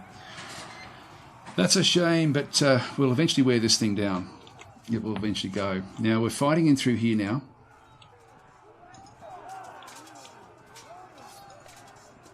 And we can now smash this one from the side.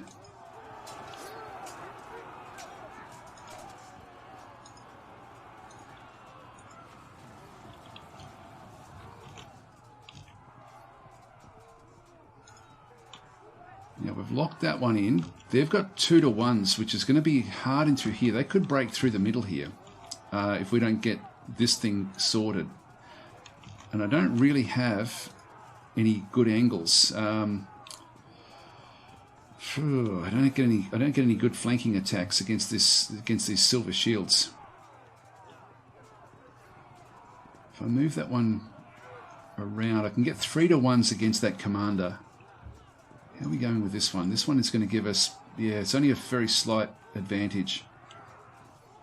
I think what I'm going to do is I'm just going to move across to here. I don't get to move it, unfortunately. This one, if I attack it, we end up sort of with a bit of a losing sort of option there. I can attack those silvers as well. This is going to have to these palace guards are fairly good as well, I think. So they've got 2 lots of palace guards, which I think are they just no? I think they're just normal. They're above average. Yeah, they're just the same as everybody else. So okay, so Yates is saying I think that charging phalanxes are better than charged phalanxes. Let's have a look. Let's have a what are we doing? Control right click. So impact. deep pike, plus 100 points of advantage versus any troops if in open terrain, provided that the pikes are not disrupted or disordered. Yeah, deep pike, which all of these are actually. You're right. You're right. Melee, and then they hang on. No, it's only. No, they both get the same advantage. Both of them get the same advantage. Because it doesn't say whether, like, impact, unless it says that it's while you're actually doing the, hang on, except mounted enemy shocks that the pikes are charging. Yeah, no, it's even. It is even, unless they get somehow some other sort of advantage. Let's have a look and see if they've got something different. These are just heavy foot, pike. They've got the advantage there, deep pike. This is dropped, I guess, because of numbers.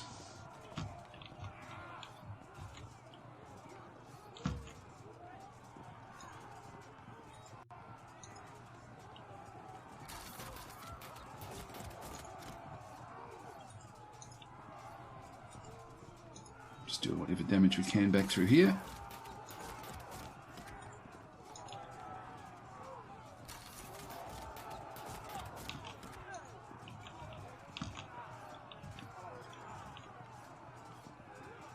And just take it up against these mediums. That was nothing. Right, well, we'll keep that there. This is where I'm most concerned. This is they could wreck all of our wonderful plans just by doing some stuff in there. I think I'm just going to keep this one back around just to plug this gap if we do need it. Still holding firm. What else do we have to do? We've still got this fight. Ooh, good. That was a good round for us.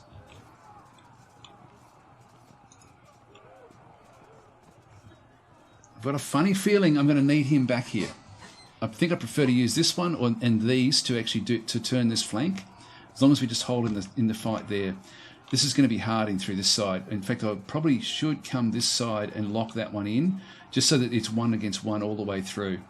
I think I might do that. Even though it's sort of tempting to go and smash into this one, I think I'm going to be okay once the Thureophori sort of get in behind them. So I think I'm just going to lock that one in. That then makes it that one has to now fight this one. That one then has to fight this one. So, yeah, can't change because we've been locked in there at this point in time. Actually, this is really critical because what's also going to now happen is if they had fought this one, that would have then opened up the gap for this one to walk through. And by doing this, I think I now lock in that they have to contend with this one now because we've actually directly affronting this one. It can't do the attack against that anymore, I don't think. This round it still has got this one locked down, but that will then stop this one from just marching through, which we don't want. So yeah, I think that's sort of where we are. So let's go across now and just do these. So we've got we've got a slight loss here. Yeah, that was evens.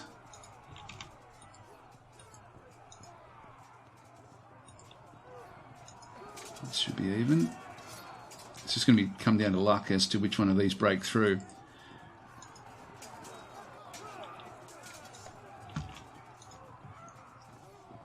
Now I can get these to come back in and just lend support, but I then run the risk of them being damaged, and I don't want that.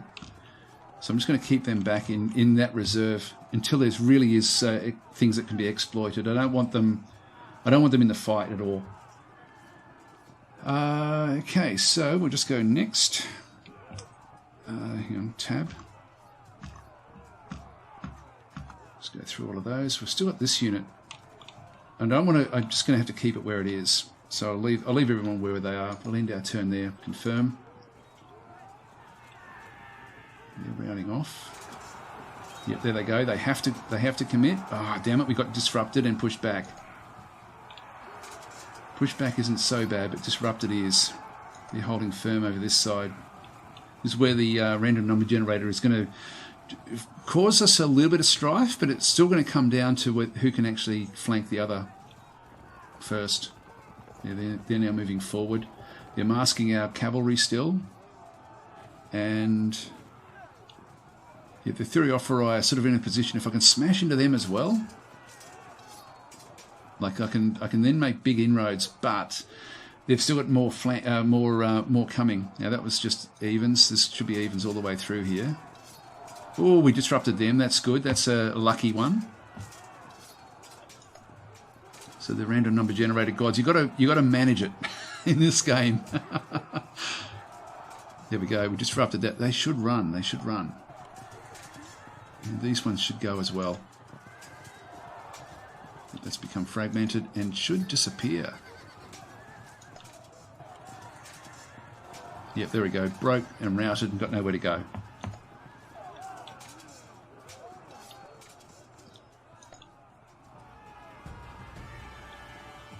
There we go. So that's now disappeared. We've now got this whole flank ready for us, which is fantastic. So we can now spin this one around. They're trying to bring Thureophori back over this side, but it's going to be too little too late.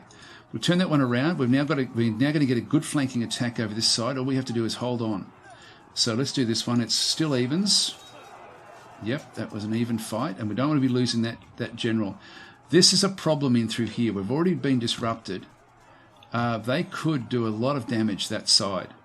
Now I can bypass this unit, or I can just smash it. We should be able to smash this. The auto braking gone. It's gone. This one's kept its line. I'm going to try to get in behind with these Thureophoris now, and we're going to try to do the same with these. Move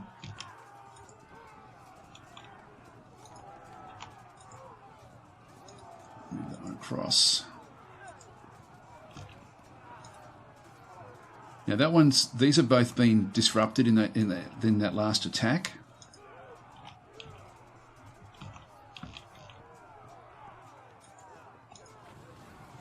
Can't move that one around. We can turn that unit. All right. So the dangerous one is now this one over here. But having said that, I do get a flank charge, and then we get a really good attacks in through here, but it does then open this one up. This is a really tricky position that we're in here. If I attack that, they then get a flank charge against me, but this is the silver shields. If I attack there, we're going to lose again, and with a very good chance we're going to run, and then it's going to then bring them further back in. So do we try to protect this? And if I bring these up, I could bring them up to just put pressure on. You know, I think I might do that. Just to lock it in without actually fighting. These are fighting anyway, and we can just do these. These should be evens. Oh, we disrupted and got pushed back, damn it. Okay, this is not what we wanted. This is not what we wanted. Now, we do have a chance here. Nothing.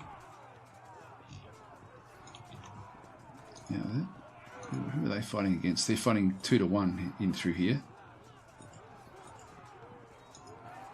I'll take that one first.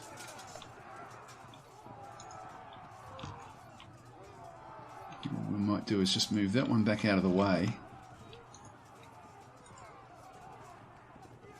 Oh, we can't change these, go past the zone of control back in through there. So I'm going to fix this one up. I can't actually fix it.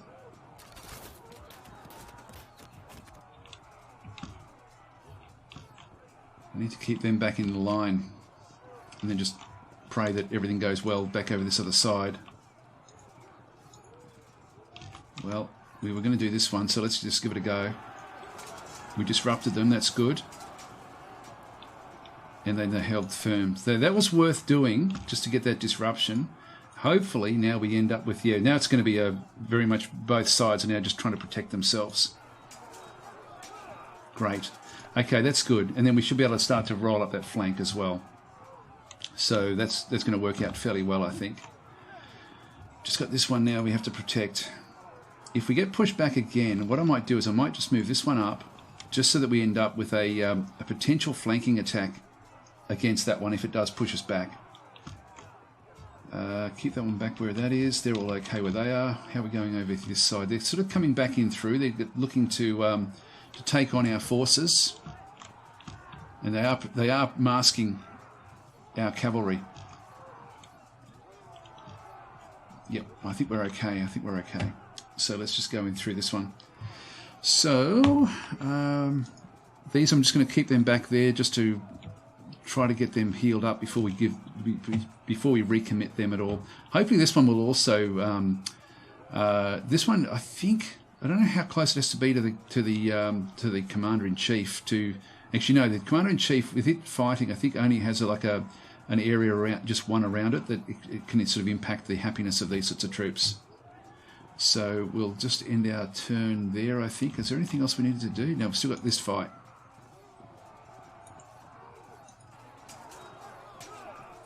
Oh, damn it, we got fragmented. We went two cohesion levels. That's really bad. Now we need to change our angles. That's really bad. Damn it. Okay, we've still got another commander back over this side. I'm going to turn him around as well. We may need to be sort of plugging gaps. I think I'll spin that one around and we'll march back in this side just with a couple of these. All right. Now this one here.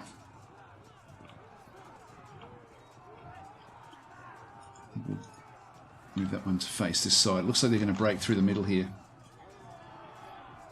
So yeah, Yates is saying, "RN Jesus does not smile upon thee." But even so, like even with it, we've had a little bit of luck. At least we've wiped out one of their shock troops, which is really cool. And then we should be able to now get their sub general, and their silver shields should drop now fairly quickly. We've still got a group of silver shields that haven't been committed yet as well. Right here. And they're going to be ready pretty soon. Just depends on what happens over this side. Let's end our turn. It's dispersed. Charging, that's fine.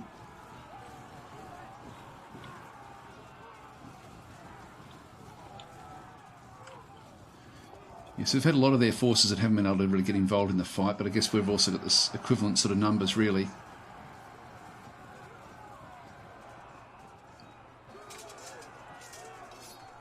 Oh, geez, we held firm. That must have been so close. We're holding firm there as well. Wow, this is great. That's evens. And that's evens as well.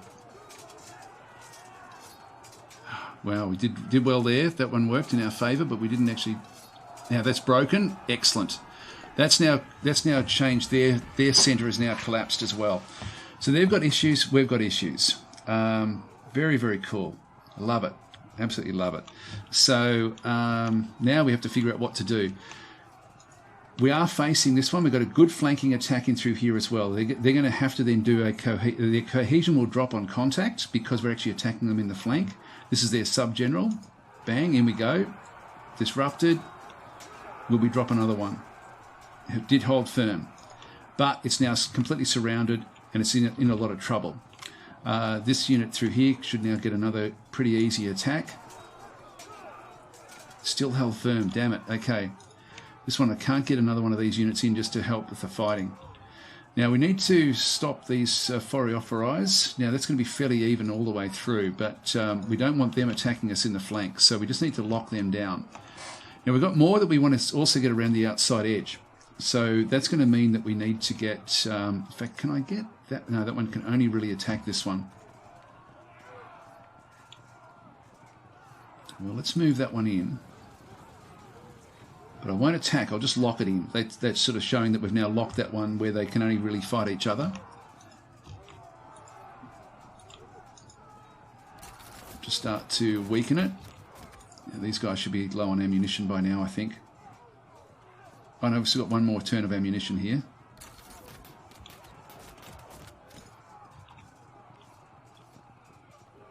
Now, if I go to there, I am stopping that one from retreating, but I really can't see that being an issue. So I'm going to move that one up because I want to get in behind them as fast as I possibly can.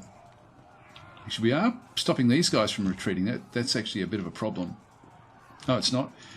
Because we've got that one protected and they've got nothing else that can come back in to unprotect it. So no, we're okay. We'll just turn that one around. Just make sure that we are definitely locked in. Don't trust that it won't then do some trickery. Just bring them around the other flank.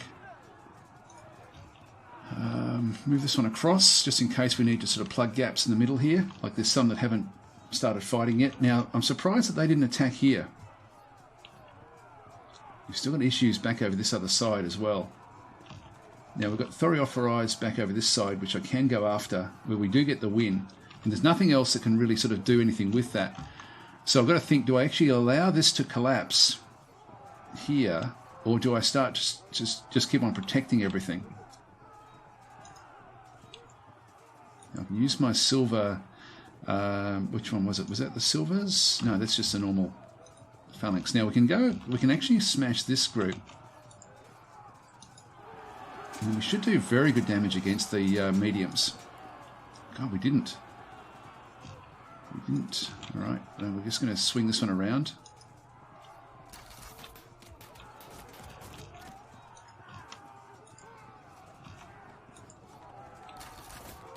Good, another base is now dropped. All of that stuff does weaken them slightly, and we want to move these across now, just to get ready for the other attacks that may break through.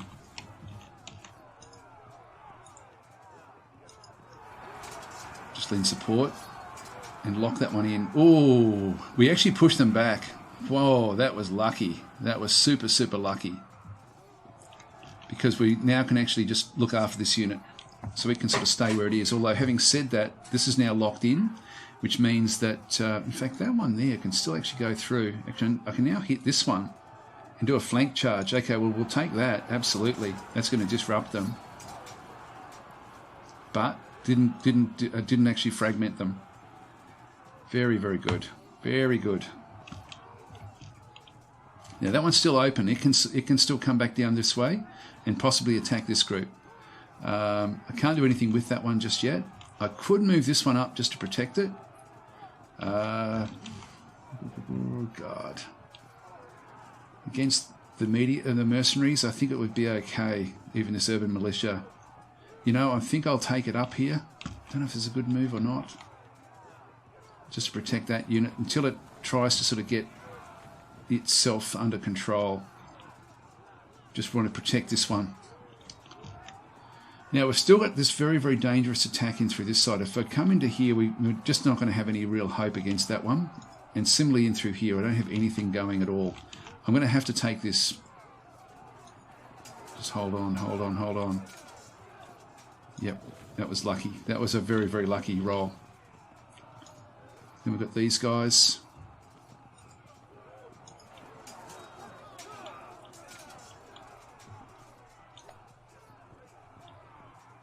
How many silver shields did they get? No, it's only the two. That's right. It's only those two there. Yeah, that's going to be a nothing. It should just be evens. Whoa, we actually got the win. That was only like 6% chance. And these have all now moved. I'll just press the tab and just see who else has to still move. Now, I've still got these that are... We're locking things into position. I'm happy enough with this for now. Just the more we delay getting these guys involved, the easier time we're going to have to sort of turn that flank. We're okay there. Now, if I commit these, coming across, we're not going to be able to use them against this other side, but I don't think we're going to need to. Because we broke through on the left flank, I don't think I need to worry about the right flank. Just keeping these guys occupied. So I'll let them come in and do what they're going to do. So they're all okay. Yep, leave them where they are as well. Yeah, there's and that unit there can just stay where it is. I think they're all okay as well. Still got this unit in behind.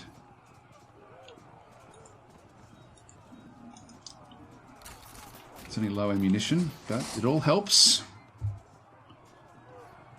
All right. and this one can also just go back in, but everybody's fighting where it can actually go. So I'll move it back down this way. Yep, and we're back to those. That's fine. All right, we'll end our turn there.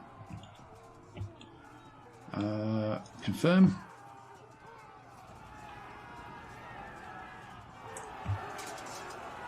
Okay, so actually a few comments there. So why don't you just not fight bad melees in your turn? You could skip a melee if it's bad for you. No, it will fight for you. It will fight for you. Actually, we held firm there. That was good. So no matter what, it will still do the fight. So you might as well do it when you want to do it. I think for me, it's just a good habit to get into, because it just means that you are picking. I should point out when I did that last time, because I just did it up here. Where I picked the order of the automatic fights.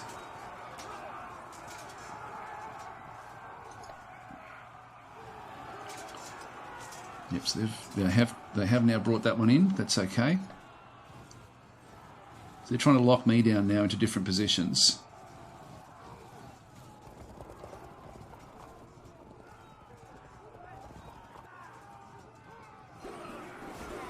Yeah, I think we've got a 2-to-1 fight up the top there, which is oh, gee, that was lucky. That was lucky. Yeah, these up here, it's picking its fights, because it knows that depending on who it's fighting against, like this one here, for example, it's going to pick the best fights for it as it does it. There we go. We fragmented the other silvers. That's awesome. And so you see there, it actually fought. This one was the last one it fought, because this is the stronger unit. So it went for the strongest. If you don't fight your own battles when it's your turn, it will basically let the enemy then choose which one fights first. And so you don't want that. You want to choose which one gets the first attack. It can make a massive difference. Oh, we've fragmented it. That should run fairly soon now. And these should go as well. God, they've held on well. We've got a rally there. That's excellent. That's good. That's good. That's good. So Mojo is saying, yeah, like I said, that doesn't work. The computer will just resolve the melee after you press a turn. But it's even worse, because the computer will not. The enemy will then choose the order. So you don't want to let the enemy choose the order.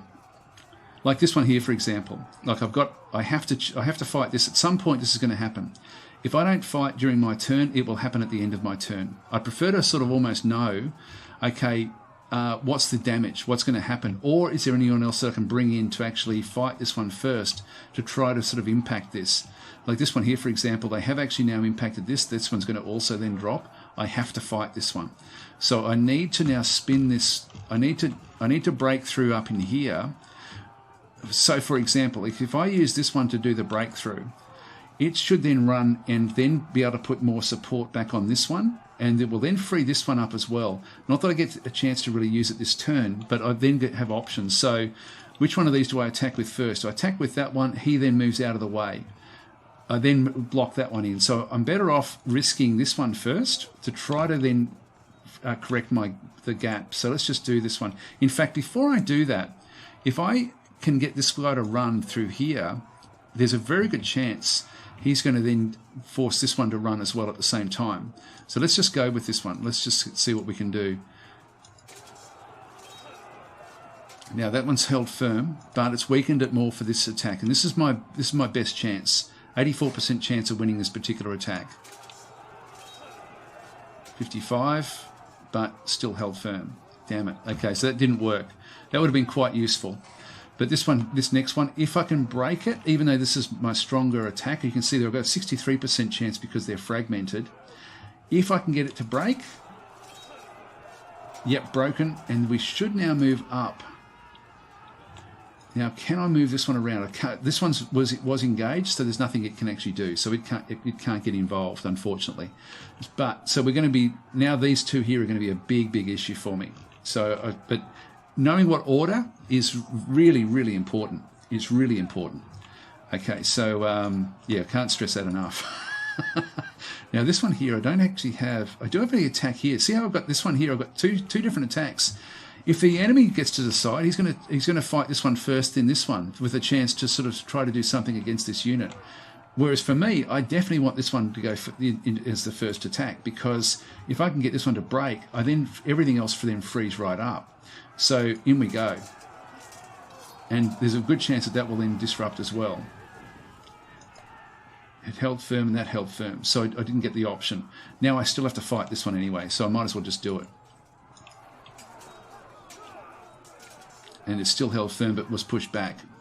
Frees this unit up for other attacks, but I can't move it in this turn. These units will be breaking through. So I'm going to do these last, because these are my most dangerous attacks.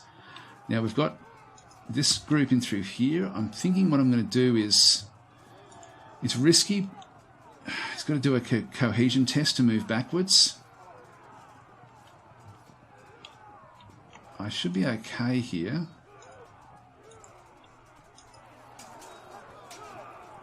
Yep, it's just evens. I'll leave that one where it is. Now this one here, we actually get a flanking attack. So its cohesion is going to drop, and then we'll actually be able to smash it. So I'll do that one now. So it's now, and it's broken straight away. Excellent. So our little low-level urban militia there did an incredibly good job. This now sort of opens up. Like, what do we want to do in here? Like, we've got sort of all sorts of different options as far as this one is concerned. Actually, that one was locking it in, so it doesn't get a move this turn now. I'm better off attacking these, I think.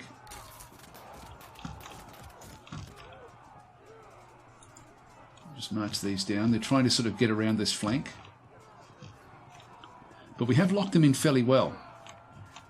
And we actually now have this open for the next round. Is going to be quite interesting. So these were coming up to lend support if these guys did actually break. So we'll better do the damage up through here. In fact, what have we got? We've still got anything else up here? We've got this one here. What we have to do, that should be even. Oh, we disrupted it and it fell back. Okay, that then opens up other options for us. I want them out of the way.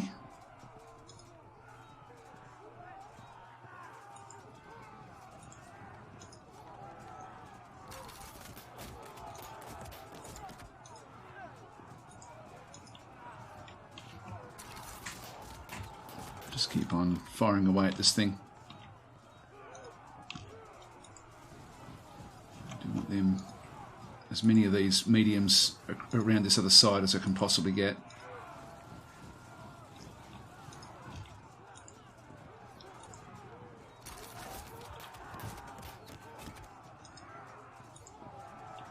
Move them around to flank. This one can now start to come through as well. I might just put the pressure on the sub-general back in the other time. This one through here. We've now opened up a gap in this side. I'm going to move him up through.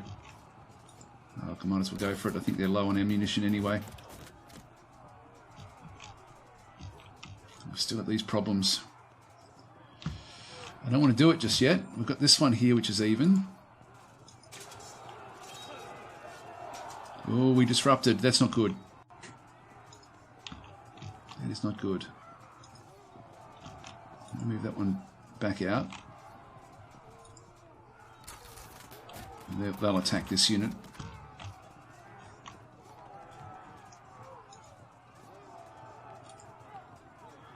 Yep, that's very, very even.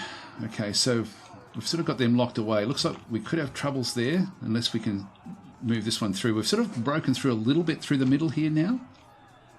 This one here, I also want to just swing that one back up. I think I've got 3 units back in through here just to plug any gaps that sort of come through our hoplite wall. And I think we're done. So I'll just go press tabs. Yeah, I'm going to have to keep that one where it is. That's fine. This one can stay where it is. That can stay where it is. Now these here, what we want to do here is we want to just set this one up and just get it ready. So I'm going to move this one into this area just for a flanking turn next turn. I don't have enough to move it, but next turn that will then get a flank. The way flankings work is, even if I could have attacked it, if I could have actually had an attack coming in through there, because we're starting on the front of it, we don't get the flanking attack. By moving there this turn, we risk this guy coming in and putting pressure on us, but in fact they're probably going to have to do it. But let's just go this side and we'll just keep on going. This one is not a flanking attack, but next one over there will be.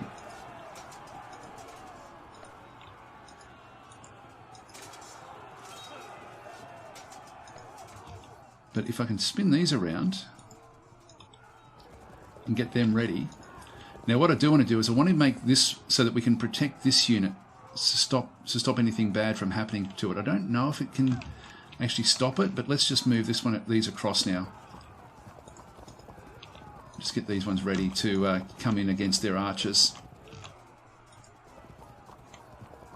Leave that one up there. Alright, so we'll get rid of that one, and then our cavalry should then be able to sort of sweep down on these guys once they actually do get engaged in everything. Okay, so tab, what else have we got? That one's okay. And I'm left with just those last few fights. We can move that one. I can actually just do a little bit of firing that way. And we're back there again, that's fine. Alright, so now we have to do these. And this is where anything could happen. Oh, we held on, that's good. And then this one's another dangerous one. 64% chance of losing it. Wow. And we held on there as well. Okay, that's it. That's it for that turn. Confirm. Now, we've got them to 25%. We've only lost 2% of our forces. We need to get them to 40 and have a difference of 25. So we're doing pretty well. So we'll confirm this. Uh-oh, they rallied, but they've lost a heap of men. They're impacting in through here now. Roughly equal. They're going to do not much damage against our skirmishers. Rear attack, they got us. But we held firm. Now that's their commander-in-chief. And there's my silvers. I don't want them fighting it. But we're not far off. We're not far off actually getting to their commander-in-chief with one of our silver shields. Which would be great.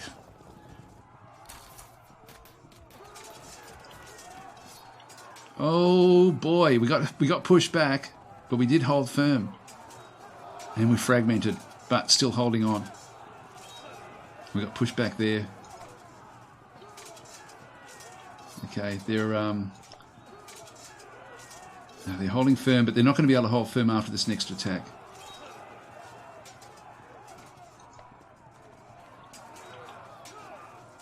Yeah, they're holding firm there, but they've lost so many men. Now we disrupted them again, and one of ours rallied as well. All right. This is really cool because we've got really big interest things happening in through here now. Now we can't, this one here, this group, this phalanx can't move because we're locked in. All we can do is turn around and address that one. We've got two that have broken through, but we've got nothing else in behind us, so we can just turn this one around as well. All we have to do is hold on in this particular area. I've got no flanking attacks against any of those just yet. I was hoping that we would have ended up... In fact, what I can do is I can start to now move this one back in around and surround them. And so they're now going to be in a really bad position as long as we somehow hold on through here. We just need to hold them into position. So what I'm going to do is I'm going to lock this one in. I don't want it breaking out. I'm just going to lock it in without actually moving it. And I'm going to move this one in as well, just to lock them in. This one here I am going to attack. Actually, I can't attack this turn. I can attack with that one, but I don't want to do that.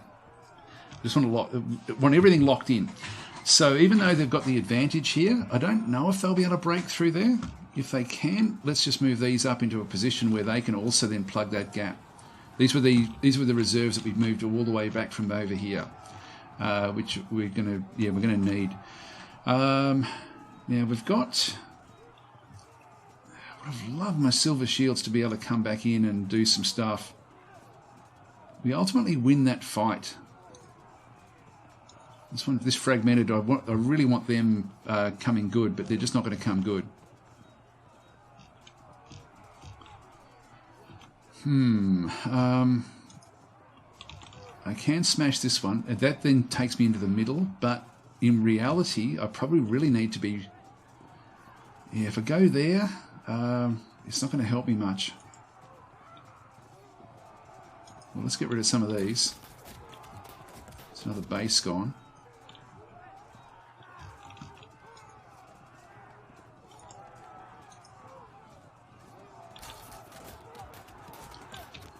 And we might as well finish this one off. So they're gonna drop a cohesion level just by this attack with our cavalry, because we're hitting it from the flank, and it's fragmented. Now we also have this one as well, which will also then drop at another cohesion level and it'll force it to break. So actually, sorry, flank charge cohesion won't drop on contact as it already dropped for this reason this turn. Okay, so we don't get that. But having said that, really it's got nowhere to go. So we should just be able to push it back now. Okay, it didn't actually... It held firm.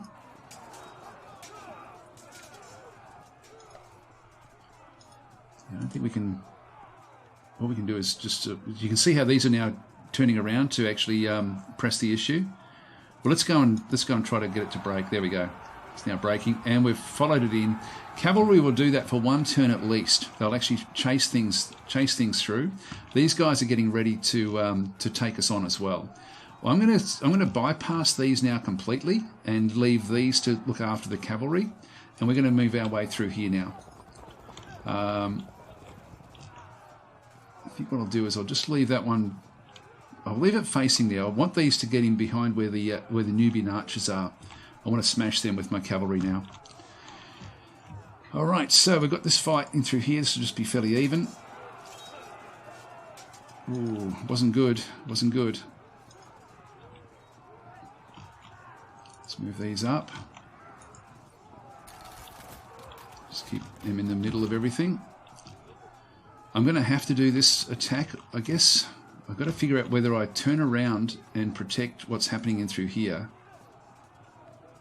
Oh boy, boy oh boy. Actually, we've got the interesting ones back over this side. I've now got...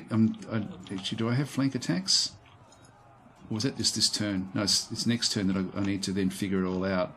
That's right. I've still got to do these attacks. Well, we might as well... We've done everything we can, so let's just see how we go. Damn it, we broke. But we locked them in, and we got disrupted there, unfortunately. And then we've got this one as well. Okay, we held on there. That was very, very lucky. And so, unfortunately, we're going to end up with a situation where this one will be able to then turn around to fight the palace guards. But we will still get a flanking attack, but it will be fairly weak. They may even try to push through here to actually sort of smash their way through, if they can. But I don't think they're going to be able to. Okay, this is now really interesting because, yeah, we've got the two wins here. They're down to nothing. They're now fragmented. Their general has fallen and now they're broken. Great. Okay, so they've now gone. That then frees up these guys. So they're now both free to sort of move, and we can start to move these forward now. Do we want to move them back at all? I'm thinking what I might do here is actually move this one back across just to try to plug gaps. And similarly with this one. What do we need to do? We've got the attacks that we can now bring back in through here. There's nothing much to be really gained by doing anything other than just smashing this one, getting rid of it.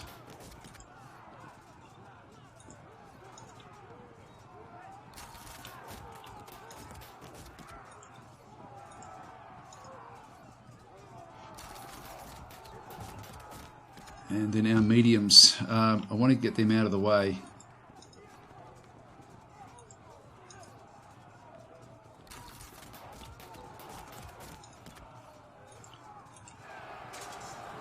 Impact. So it's held firm. Can't get the attack, but I can start to just move this in behind the other forces now, so we can start to roll up this flank.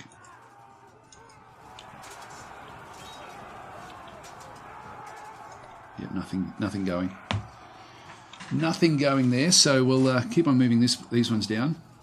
Get them ready. So we've really turned this flank like really well. That one can't come back. It's lost too many men, and losing the general as well. That was good. And we've still got our main general, which is great, and he's now sort of fairly safe. And we probably can just use him to also plug any gaps where they do get through. We've lost 6% of our forces. They're at 33%. We're nearly at the end of this fight. It's just got to get them to 40%. We've got this fight which we have to do. We have a slight win chance here. We've held firm. We've got problems here. This is big issue. So you can see there we lose that 95%. We lose that 100%. So we're going to have troubles with these guys. I've got to somehow give them some sort of protection. I can actually go in and fight this one. I'm worried about this. I think we'd better have a look and see what actually happens here. Yep, we're broken. Now, what did we do? What do we do? If I move it up, it will be able to turn around. It can't attack me next turn. It can't do anything next turn. We're now at 10%. We're still okay. We're still going to have a good enough chance. But if I attack up this way, I think what I'm going to have to do is turn my general around and lock this one in. They still can't get to me either, not properly. So let's just turn and face this direction. That way we should then have this one locked in. This guy's just going to have to fight his way back out and run away, hopefully. It's fragmented, and then he should run. Yep, so he's out of there. And they have managed to get it's into a few different units now. So he's broken out. That's then protected this unit at least. And if I go into here, I do end up with a slight win. I don't know whether to do it or not. It's sort of one of these things where I guess I might as well. There's nothing else behind it. Just got a slight chance of winning that one. So they've now locked this one in as well. So we're now up to 11%. Let's just go through the various units. Keep them all where they are. Move that one through. Keep that one back there. Keep that one back there as well. And this one here, there's really nothing much we can do with it. I just want to move it in behind forces. They're low on ammo anyway. We might as well just make it more difficult for the units that are running, just in case they do somehow rally.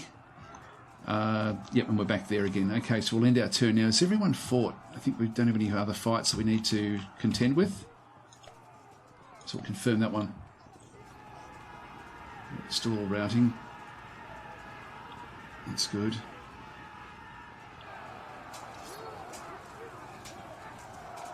We're broken. Damn it, it keeps on catching us. That's their commander-in-chief. He's just come straight through everywhere. If we're evading, that's okay.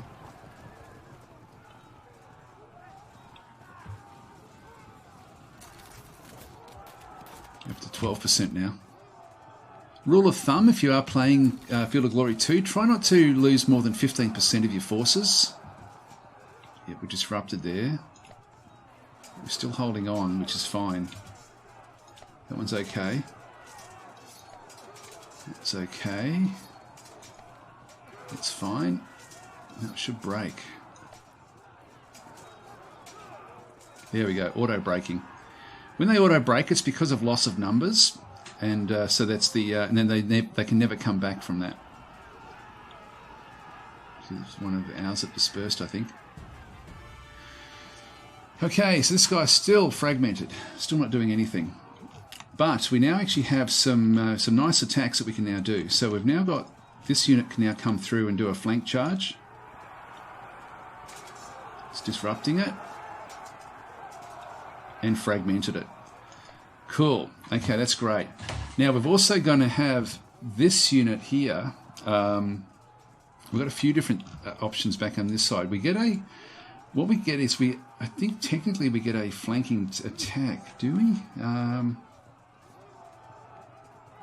No, it's turned to face us.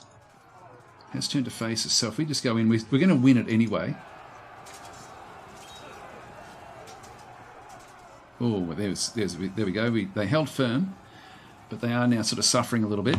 And then we've got, so with that flank attack that came through that way, I can now do this one and do a flank attack as well. That actually it won't drop. But having said that, it's going to put a lot of pressure on. What about this one? Now we lose that one. See, these guys were prepared. This is quite interesting actually to see how this is actually sort of working. Oops, hang on. That was the X key, not the WASD keys. So this unit, when we set up, I think it must have gone into square, I think. So sort of protecting itself from all sides. We had this one ready to actually do a flank attack, but it's actually now just sort of come through and been able to sort of hit it anyway. This unit here was facing it, but wasn't actually engaged, and so it was like I thought it was going to I thought it may have attacked this unit to try to sort of push its way through. But anyway, if I attack this one, because it was ready, you can see there we get the losses, whereas this one we do get like there's still a flank charge, which means that we ultimately have got lots and lots of units attacking it. Plus, if I just push control, we can then sort of see the reason why we're getting those numbers. So the net point of advantage for our unit is plus 200. So it's a rear flank attack. We still get the point of advantage of plus 200 for that one. The morale disorder, yep, blah, blah, blah. Enemy fragmented unit goes down. Yep, so anyway, and then from there on we still just get to win. So I'm going to go that way. There we go. It's broken. That then frees up these other units. And we've now got other units. So I can go into either one of these. Now, this is a flank charge, but it's not in combat, so we don't actually get the score from that flank charge. But it's still going to give us a win. Now, this unit here is in trouble, so I don't think we have to really worry too much about that one. Let's just zoom back out a little bit, have a bit more of a look around to see what else we can do. What other things can we bring into bear? This one could rally, but I don't think it will. Just move that one down. Just keep it sort of under control. This unit is, God, it's in the way. It's just right in the way. I need to bring them out of the way.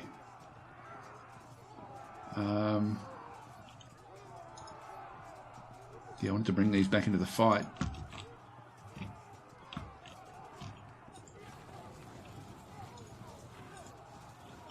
I want these mediums to come in behind the battlefield now as fast as they can. Now, if I hit it, it should then run again, but my unit will end up in that position, which I don't want it to be.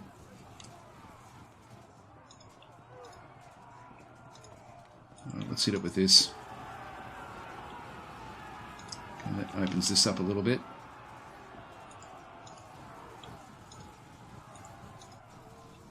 Just allows them to start to come through to a degree.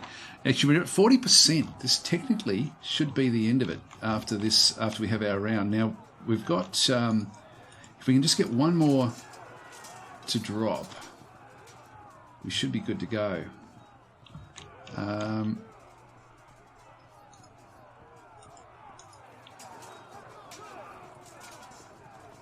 Held firm, but was pushed back. You can see here we're actually locked in with this fight, but we have good chances because of our superior general, etc., etc. And so we're now actually engaging that one. We've plugged that gap, which is great, and we don't quite get the attack that we were looking for, but we'll spin that one around. This is going to be a bit of a problem in here, actually. And we do actually have another attack in this side where we've got a slight disadvantage. Yeah, we held firm. That's okay. What I can do here is just go and get ready to actually do a flank attack on that one next turn. Alright, so what else do we have? We had these guys, which we can actually now do a charge against them. And because they're actually medium, like they're actually heavy foot, not heavy foot, they're not light foot. These are just masters of archers, and so they end up being in a position where they're very, very susceptible to our attacks. Now this one here, I can't do it because I'm locked in there. So I'm going to turn this one around. This one here, we're just going to keep him facing this way, just to lock that one off. Just move these up.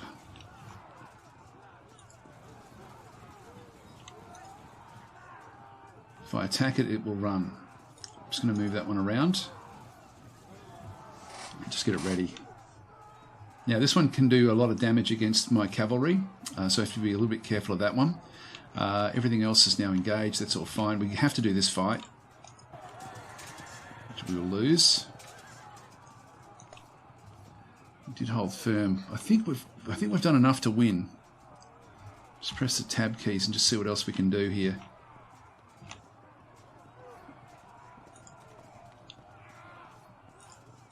I might as well go against the mediums, I think. And we fragmented it, so it dropped 2 levels.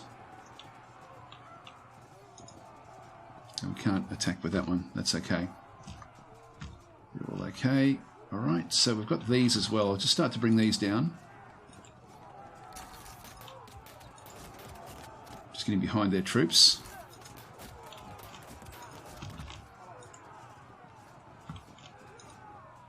But I don't want them in the way of these mediums. Medium foot. We've used our medium foot fairly effectively actually in this fight. It's been good. You know, we've been able to sort of turn that flank, not really using them to a great extent, but we got rid of the cavalry from that flank with them.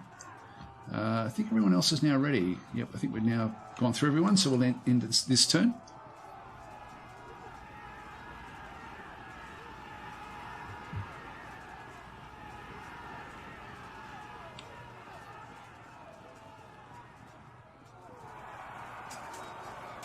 This is a danger. Held firm, got pushed back, that's alright. I'm going to run here. Oh, we didn't. Not yet, but we will soon. We're evading, that's fine.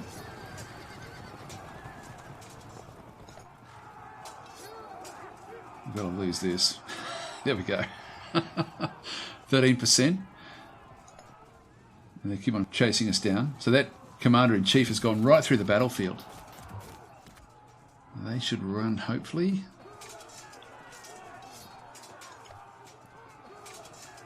We've only got bad attacks now, all the way through, I think.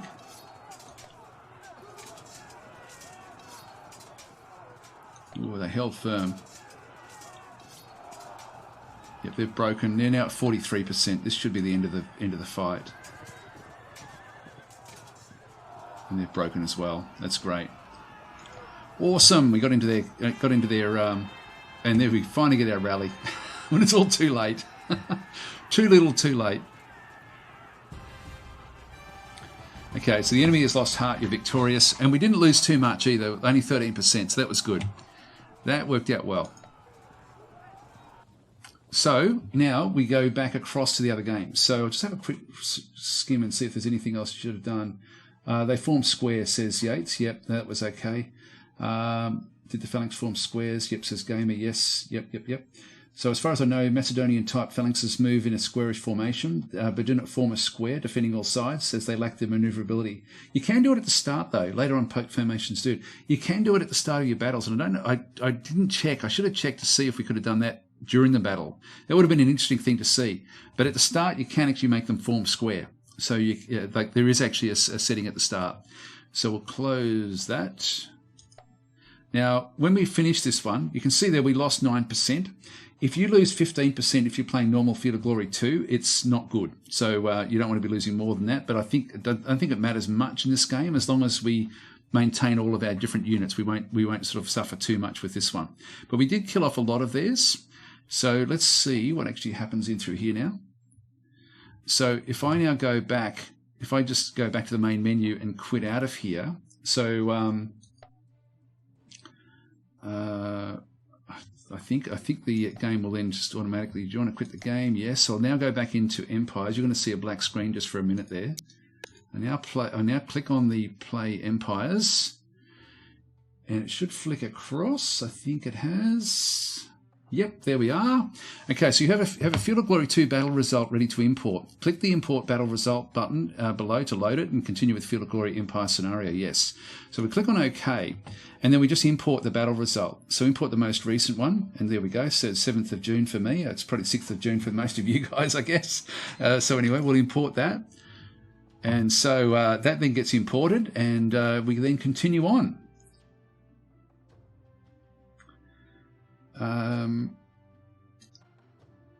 And fingers crossed nothing breaks.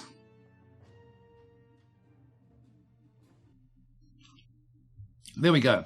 So we now get to sort of see the results of the actual battle. So we lost nothing. We got everything that we actually had through there. And so the Antigonos won Antigonos won the battle. I always think of Antigonos. I've called it that forever until I looked it up yesterday. I've been telling myself it's Antigonos. It's funny because when you read things, you never really get to hear the actual names themselves. Anyway, so we've been able to sort of wipe out most of their forces. They've still got some that have been able to escape, and so but we've done a good job there. So we'll just close the battle. Now, do we get the message? So battle in through here. Oh, they're going again. What? They're going to go again? I guess they don't know where else to go. All right. Well, we'll do this again. I'm just looking at the time. I've got nearly 3/4 of an hour left in this session. So we'll do it again, I guess. We could actually just view the battle. Like we could actually just go and view the battle and do it internally inside the game. The combat power is only 21. Actually, I'm sort of interested to see what they come in like and what my forces come in like. Like, are we damaged in any way? Let's see what actually does happen. So we'll export the battle again. I mean, that's the whole reason for this one is to actually show the combination between the two. All right, so we click on OK. Back out we go again. And I think I clicked OK, did I? Yep, there we go. So it's now going to be, I now just need to load up Field of Glory. So I'm just going to load that one up and my game should automatically switch across. All right, so if we just go back into the battles, Empire's battles, yeah, it'd be interesting to see what the, I have never done this before, actually, where I've come back in straight at second time with a battle to sort of see what the damage is on the actual units themselves and how the handshaking between the two forces actually works with this. Can I only have one more general 2 unit in this army this turn? So if we have a bit of a look at this, what took damage? All of mine have come through with good numbers, actually. So it looks like it doesn't. Looks like it just keeps the numbers where they are. Actually, I should have had a look to see which of my units suffered. I've certainly got less units this time. Or have we? Yeah, we have. We've got less. Looks like we're not using the too many of the units that came from the city. Looks like we're actually chasing them down now. So we must have had the city units there before. Do we have palace guards? That's going to be the thing. Yeah, that's silver shields back in through there. Yeah, veterans back in that side. No palace guards. Okay, so the city didn't come into this particular attack. So we've been able to repulse the other one. Now, what have we got as far as our? What we've got? We've got a hill here, and we're on a hill here. This little valley, this stream. We're going to have to fight uphill to actually take them on. They're going to be a lot less than us. So we do want to pursue this, I think. And we've got some interesting formations in the middle. So I quite like the idea of what we've done through here. That one looks okay. This is going to be the opening for me. So I want to get all of my cavalry on that side. I'll just quickly sort of position everybody across so that they just go into there. Got 2 generals back in there. So anyway, they'll make use of that. We'll go to the other silver shields. Give our other general. There's the form square. I don't know what it does, but that's the square. You can do that. I know that you can do that here. I'll check this in this battle and see if we can do it at other times as well. Now they're going to be important through the middle. They're going to be fine on that side. I'm actually fairly happy. with this unit. I'll just put that in with that general and that in with that general. Now we do actually have got better fighting on the other on this other side. We've also got another phalanx there. Let's move that across to there. The middle is going to have to be.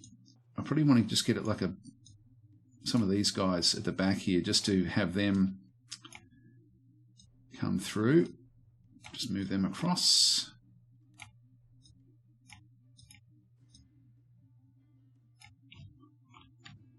Put that other side there. So just keep them also in the middle there. All right, let's try this.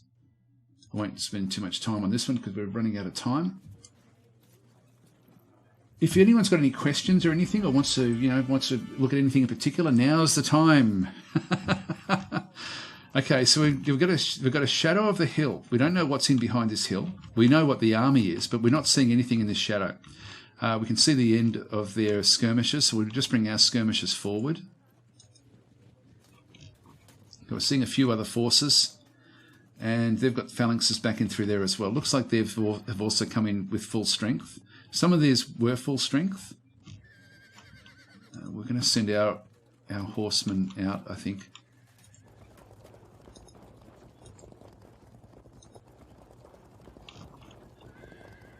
The stream won't affect anything really, except for the cavalry if they do a charge. Get onto that hill. Try to claim that hill if we can. There we go. There's not much in the way of their forces. Okay, they've got their cavalry over that side. Now we have to get past the rough. Yep, that's okay. We're on top of it.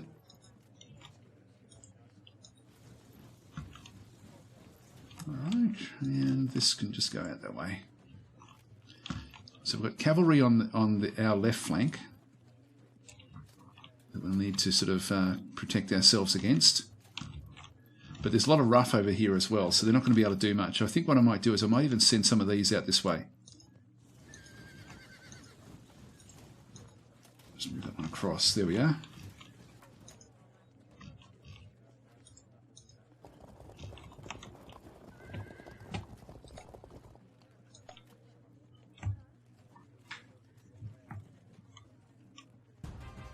Yep, they're not moving. That's going to give us the hill.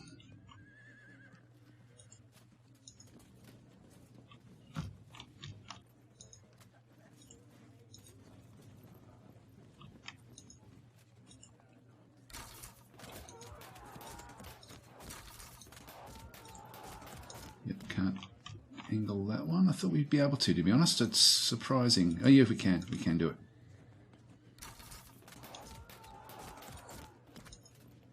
I'm wasting ammunition, but I don't think I'm going to need it.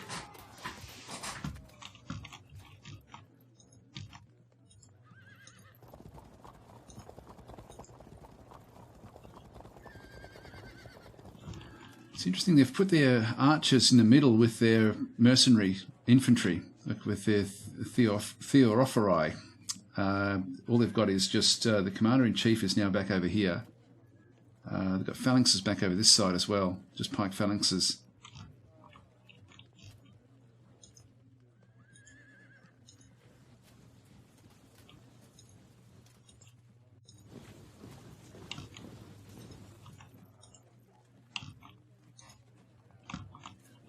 Okay, so we're along the creek bed now. That's all we can do.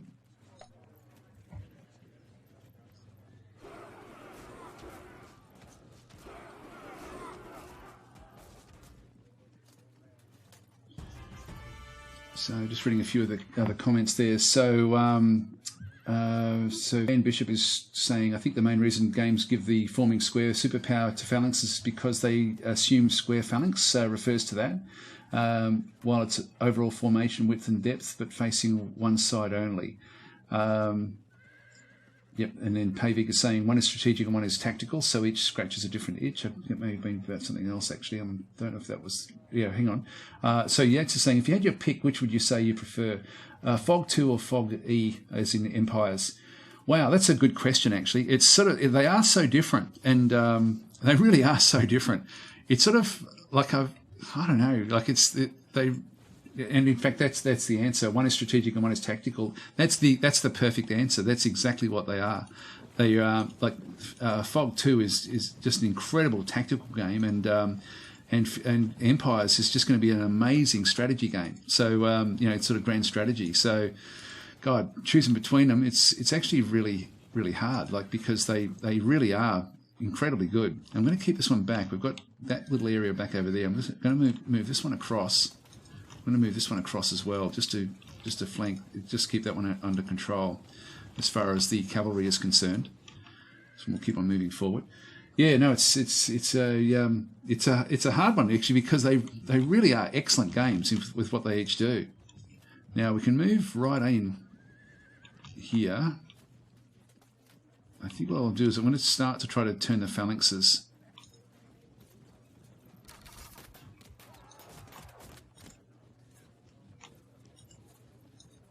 Much more interested in getting rid of these guys than anything else.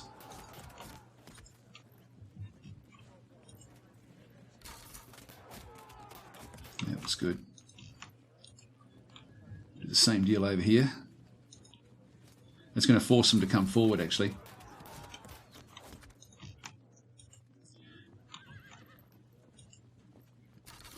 It's why with this session I wanted to sort of rush through because this session's all about the handshaking between the two games. But it is one of those things where when I started, my first impression because I got an early beta test of Empires, and my assumption is that Empires was just going to be a campaign veneer over the top of Field of Glory 2.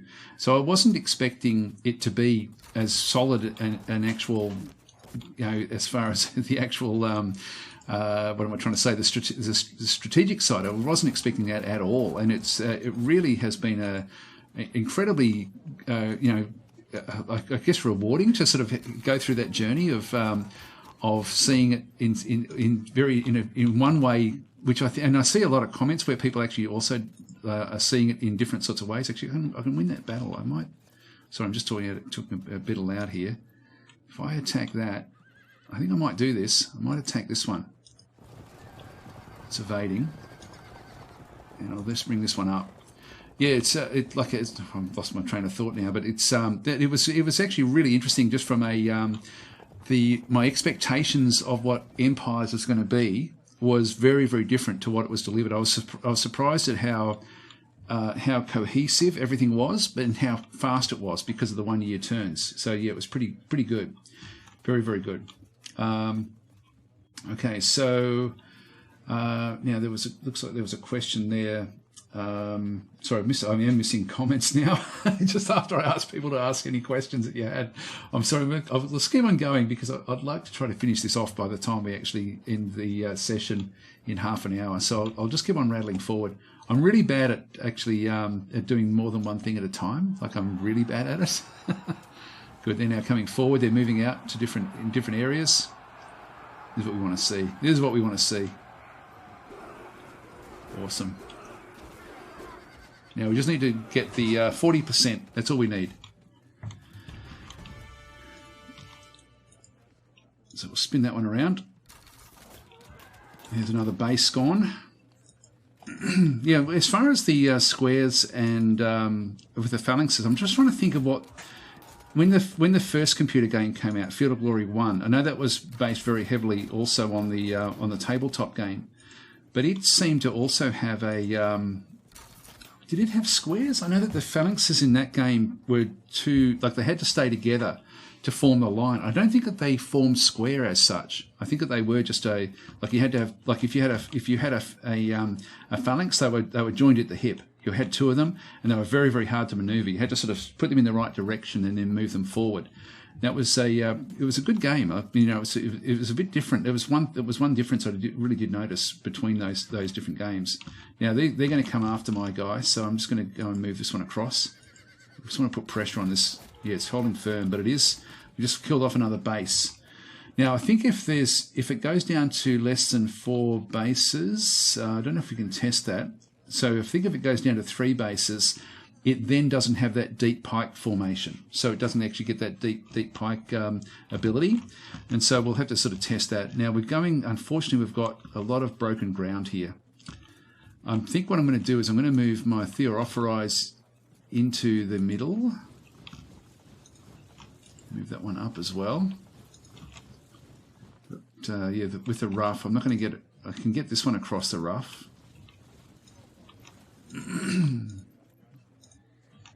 I should be sort of okay, I think. This is going to severely disrupt my guy by... Actually, I'll leave him where he is. And that's going to put him on the rough as well. I'll move him across the rough.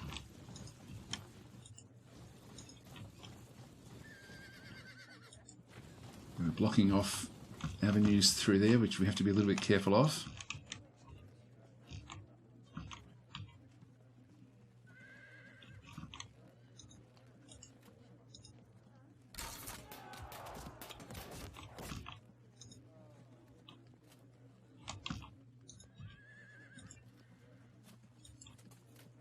Hang on, I won't go this way, I think.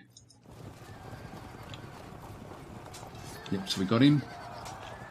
He's fragmented, so we caught that one. We'll go after this one now. Didn't manage to catch him, but we can attack from the rear. There we go, and that one's fragmented as well. Now we do actually, we've got a little bit of a problem with this one facing this way. He could actually come in and attack us. I don't know if he can because of that other unit, so we're just going to move these across just to start to put pressure on.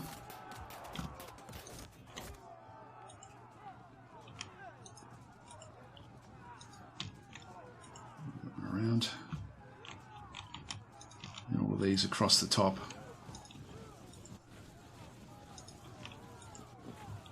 Now we've got rough terrain there, which is not going to help us at all.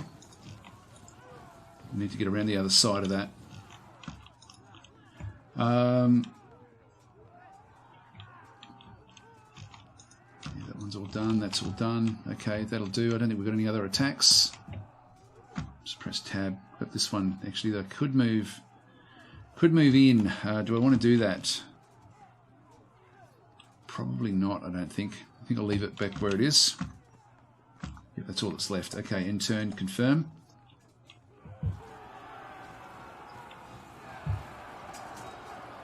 Now they've attacked us, and what this does is both units have now come through really disordered because they're both attacking into the forest. They did do that flank attack, unfortunately. So we do need to move these guys up just to protect it.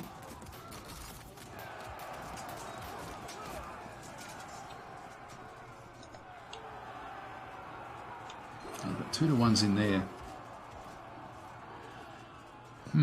Alright. That's auto broken, and we still chase it off.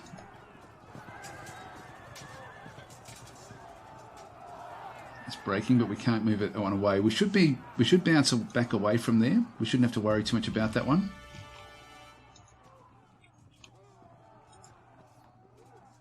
We attack. Actually, I do get a slight win at the start, but not at the end. I need to get this one away from here. God, I need it right away from here, actually. I think we're going to have to move these back this way. Yeah, he can move back to there.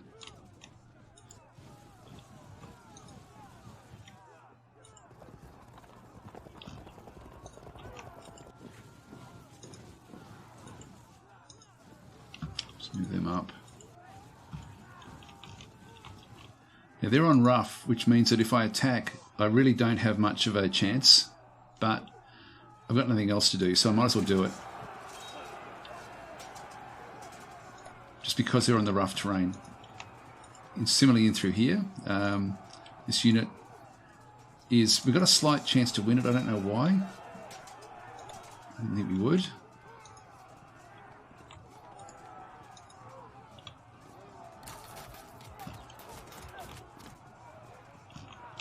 Need to get these right away from here.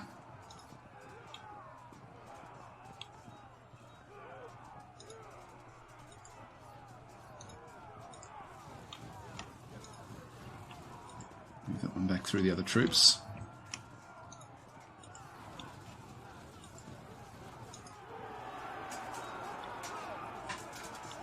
That's good. We need to move these over. Get a win there as well, ultimately. Move these up now. Just move these over.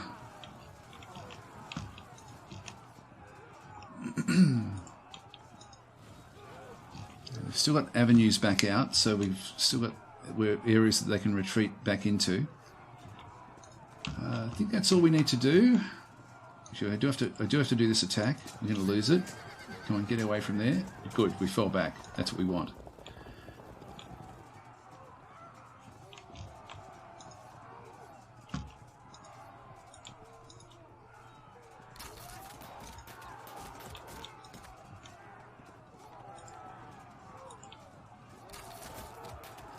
Just keep on doing some damage. Alright, we'll end our turn there. Confirm.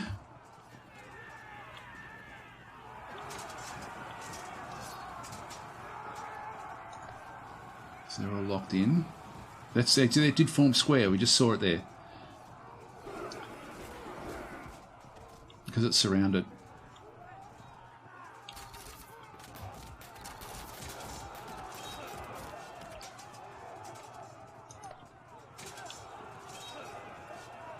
Now, we're not going to do very well while they're in the raft. This is actually where the Theophorais do so incredibly well. We'll win there through there. There's our main general. There's our commander-in-chief. Now, we can smash this one. I can actually just take this one on. I think we'll just do a charge down the hill. We get big advantages by doing that.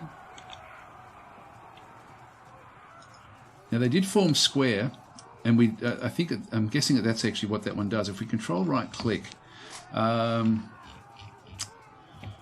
does it say anything about the square? Deep pike? No. Nope. Doesn't tell me.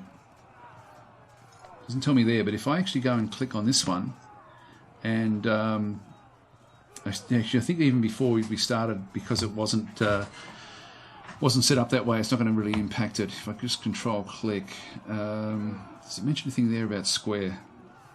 Just skimming through, can't see anything there about the advantage it gets. But anyway, let's come in and charge it.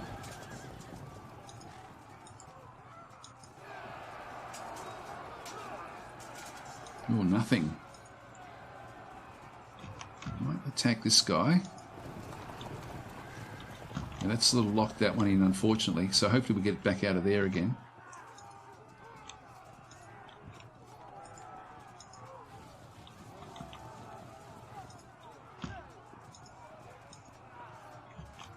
Yeah, can't do anything there.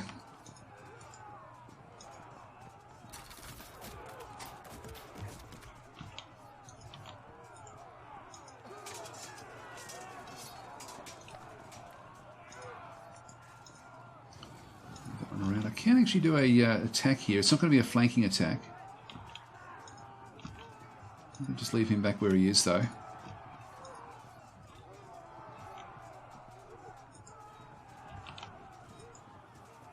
Getting ready to protect that other flank over that side.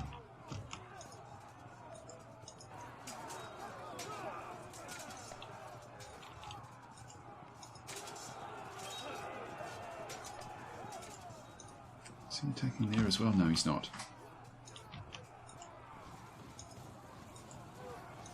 Just move them in behind there. I don't think these are going to have much of a role to play anymore.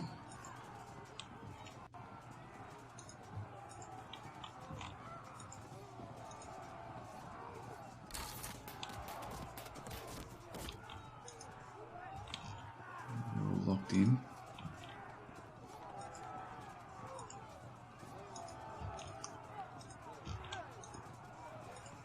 Turn that one around.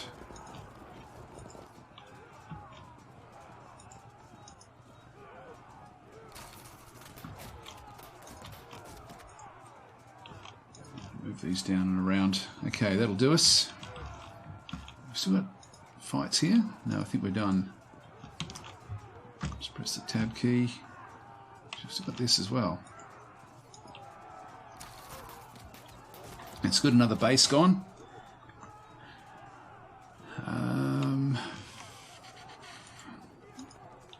I'll turn that way. I guess that's where the fight's going to be. We're just going to get across that rough.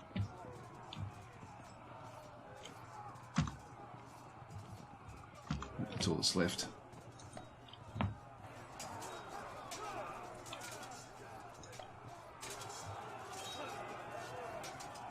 Oh, gee, it's holding firm, and now we've been pushed back onto the rough, unfortunately. It's not the unit I would have wanted to go into the rough.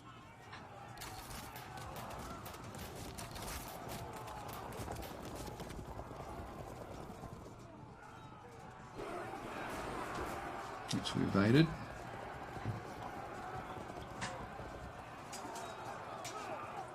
Yeah, so we're in the rough. They attacked us while we're in the rough, though, so we both suffer from that. Come on, break through, break through, break through. God, they're holding firm. They lost 3 in a row there. Yep, that's fragmented. That'll go. Ooh, holding firm, but we'll have that one breaking very, very soon.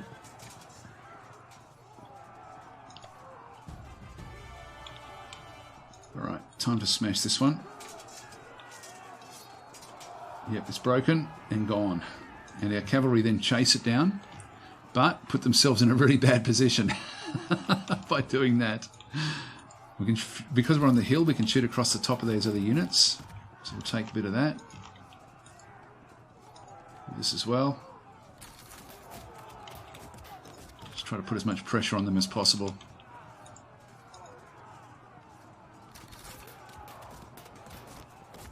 There's a base that's gone. And we'll just start to, I just need to keep that one under control, back out through there. See there, we can't fire because we don't have the rise. But if I move into here, I can now shoot because we're on the rise. I can now shoot across the top of the units. I do want that one sort of having a bit of an issue. So. Yeah, so the units have followed us in there.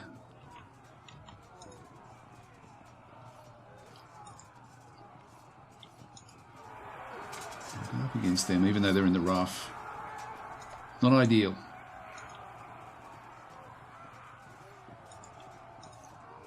Should be able to break out through there.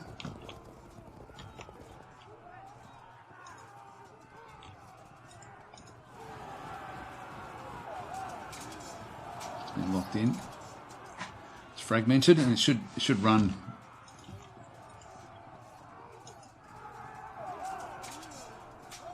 Yeah, it's broken and gone. Dispersed. That then opens this area up a little bit as well.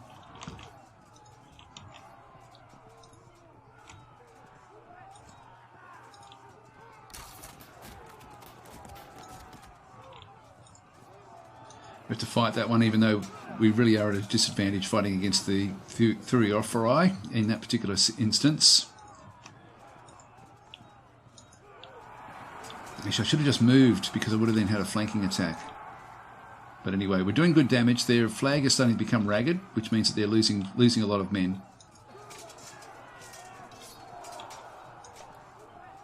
It's fragmented. And then hopefully we'll get the win here. Yep, auto breaks. It's lost so many men. They all held firm around them. But we're now going to be able to break our way through here.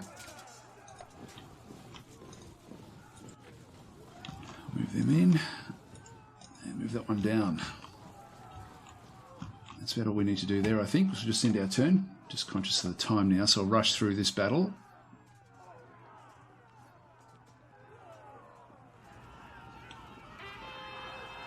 Oh, they rallied. We're at 32%. We've nearly got them. I think they retreated off the field anyway.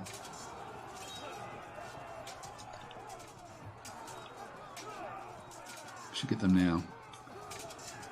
Ooh, lost that random number generator.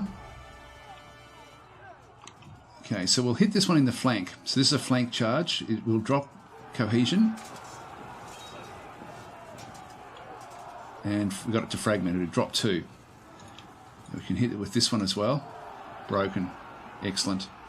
We can't move that one off. But we can start to move these up now and just get them all surrounded.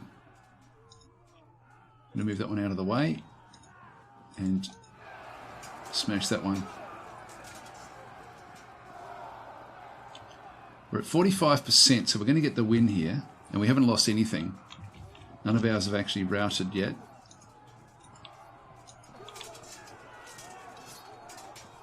There's a choice. This is another one where better for me to do that battle before this battle, because there's a chance that if he broke, I would then actually he would then cause these to then disrupt and make this battle then even easier. So that's why choosing your battles is just so important. Now they've got us locked in there, unfortunately, with 2 of their forces. I'm not going to win that one. Actually, I can hit this one from the as well. It's broken now. There we go. Which then makes this... It didn't actually impact that one though, unfortunately.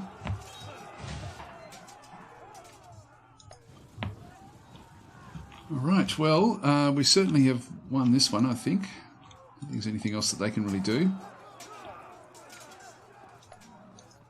Yeah, so I can form square. I can just go and bang, form square. So it is looking around, all the way around. And do the move, yeah. So we can do it. That's interesting. I've never done that before. Charge that one. We're charging downhill, so we get extra advantages.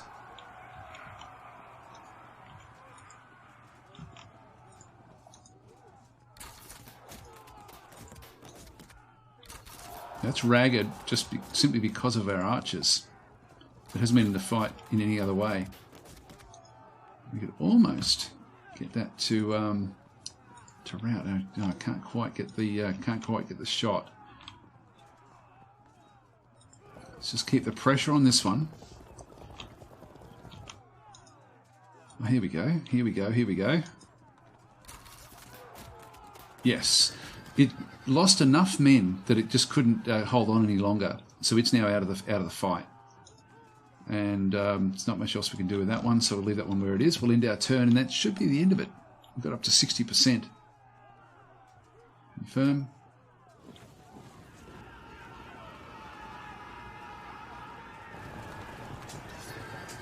Did a flank charge. Flank charge when we're not engaged doesn't really mean much. Gives them a slight advantage for the first attack. That's about all.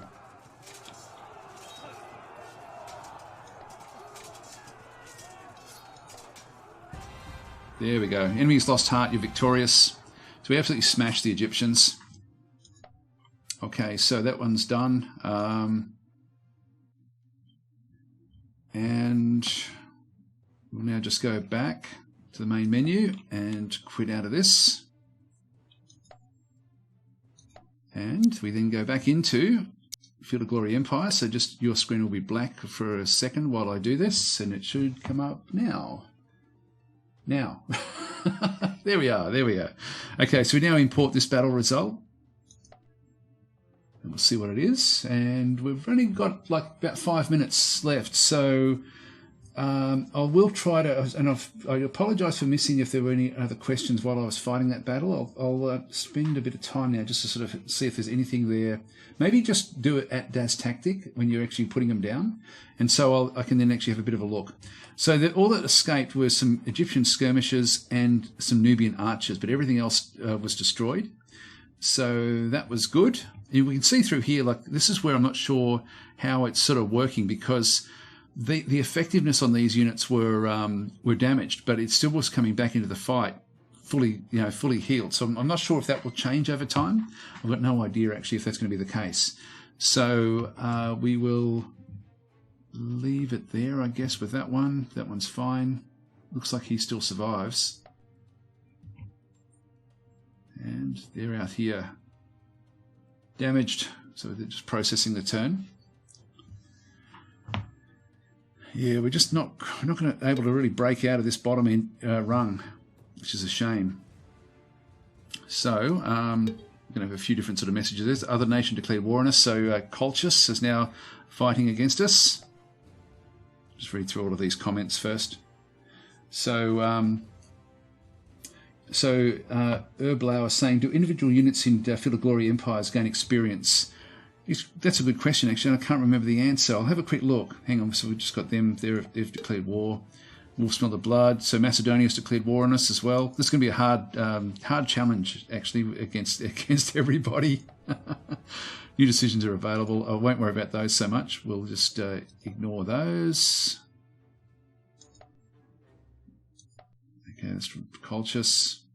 So I think that they do to a degree, but I don't know to what extent. If we have a look at this army. Silver shields. Yeah, I think that this is the experience, these stars. And if we have a look, I think that's what it is. This one through here, the companions have got, like if I just press Control over the top of this one, experience level 3, yeah. So 30. That's got 35 experience in that particular one. So it does have experience. Yes, they do level up.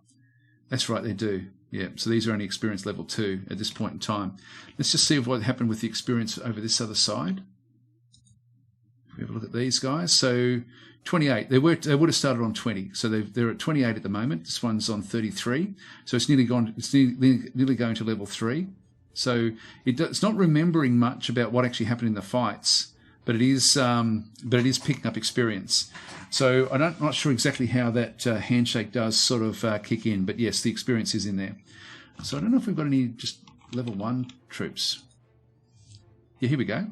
This is just a level 1 experience. It's with just 10 XP, and same with these as well, just 10 XP. These guys have come in with 2 XP. I'm guessing that when we actually buy the units, that would be sort of like that. We must sort of get certain units that come in at different sorts of ratings. So if I left click on the details, actually that just adds it in there. I don't want to do that. I don't know if I can sort of show. It doesn't show where it actually is coming in with experience as such. Yeah, I'm not sure where it does sort of show in the game as such.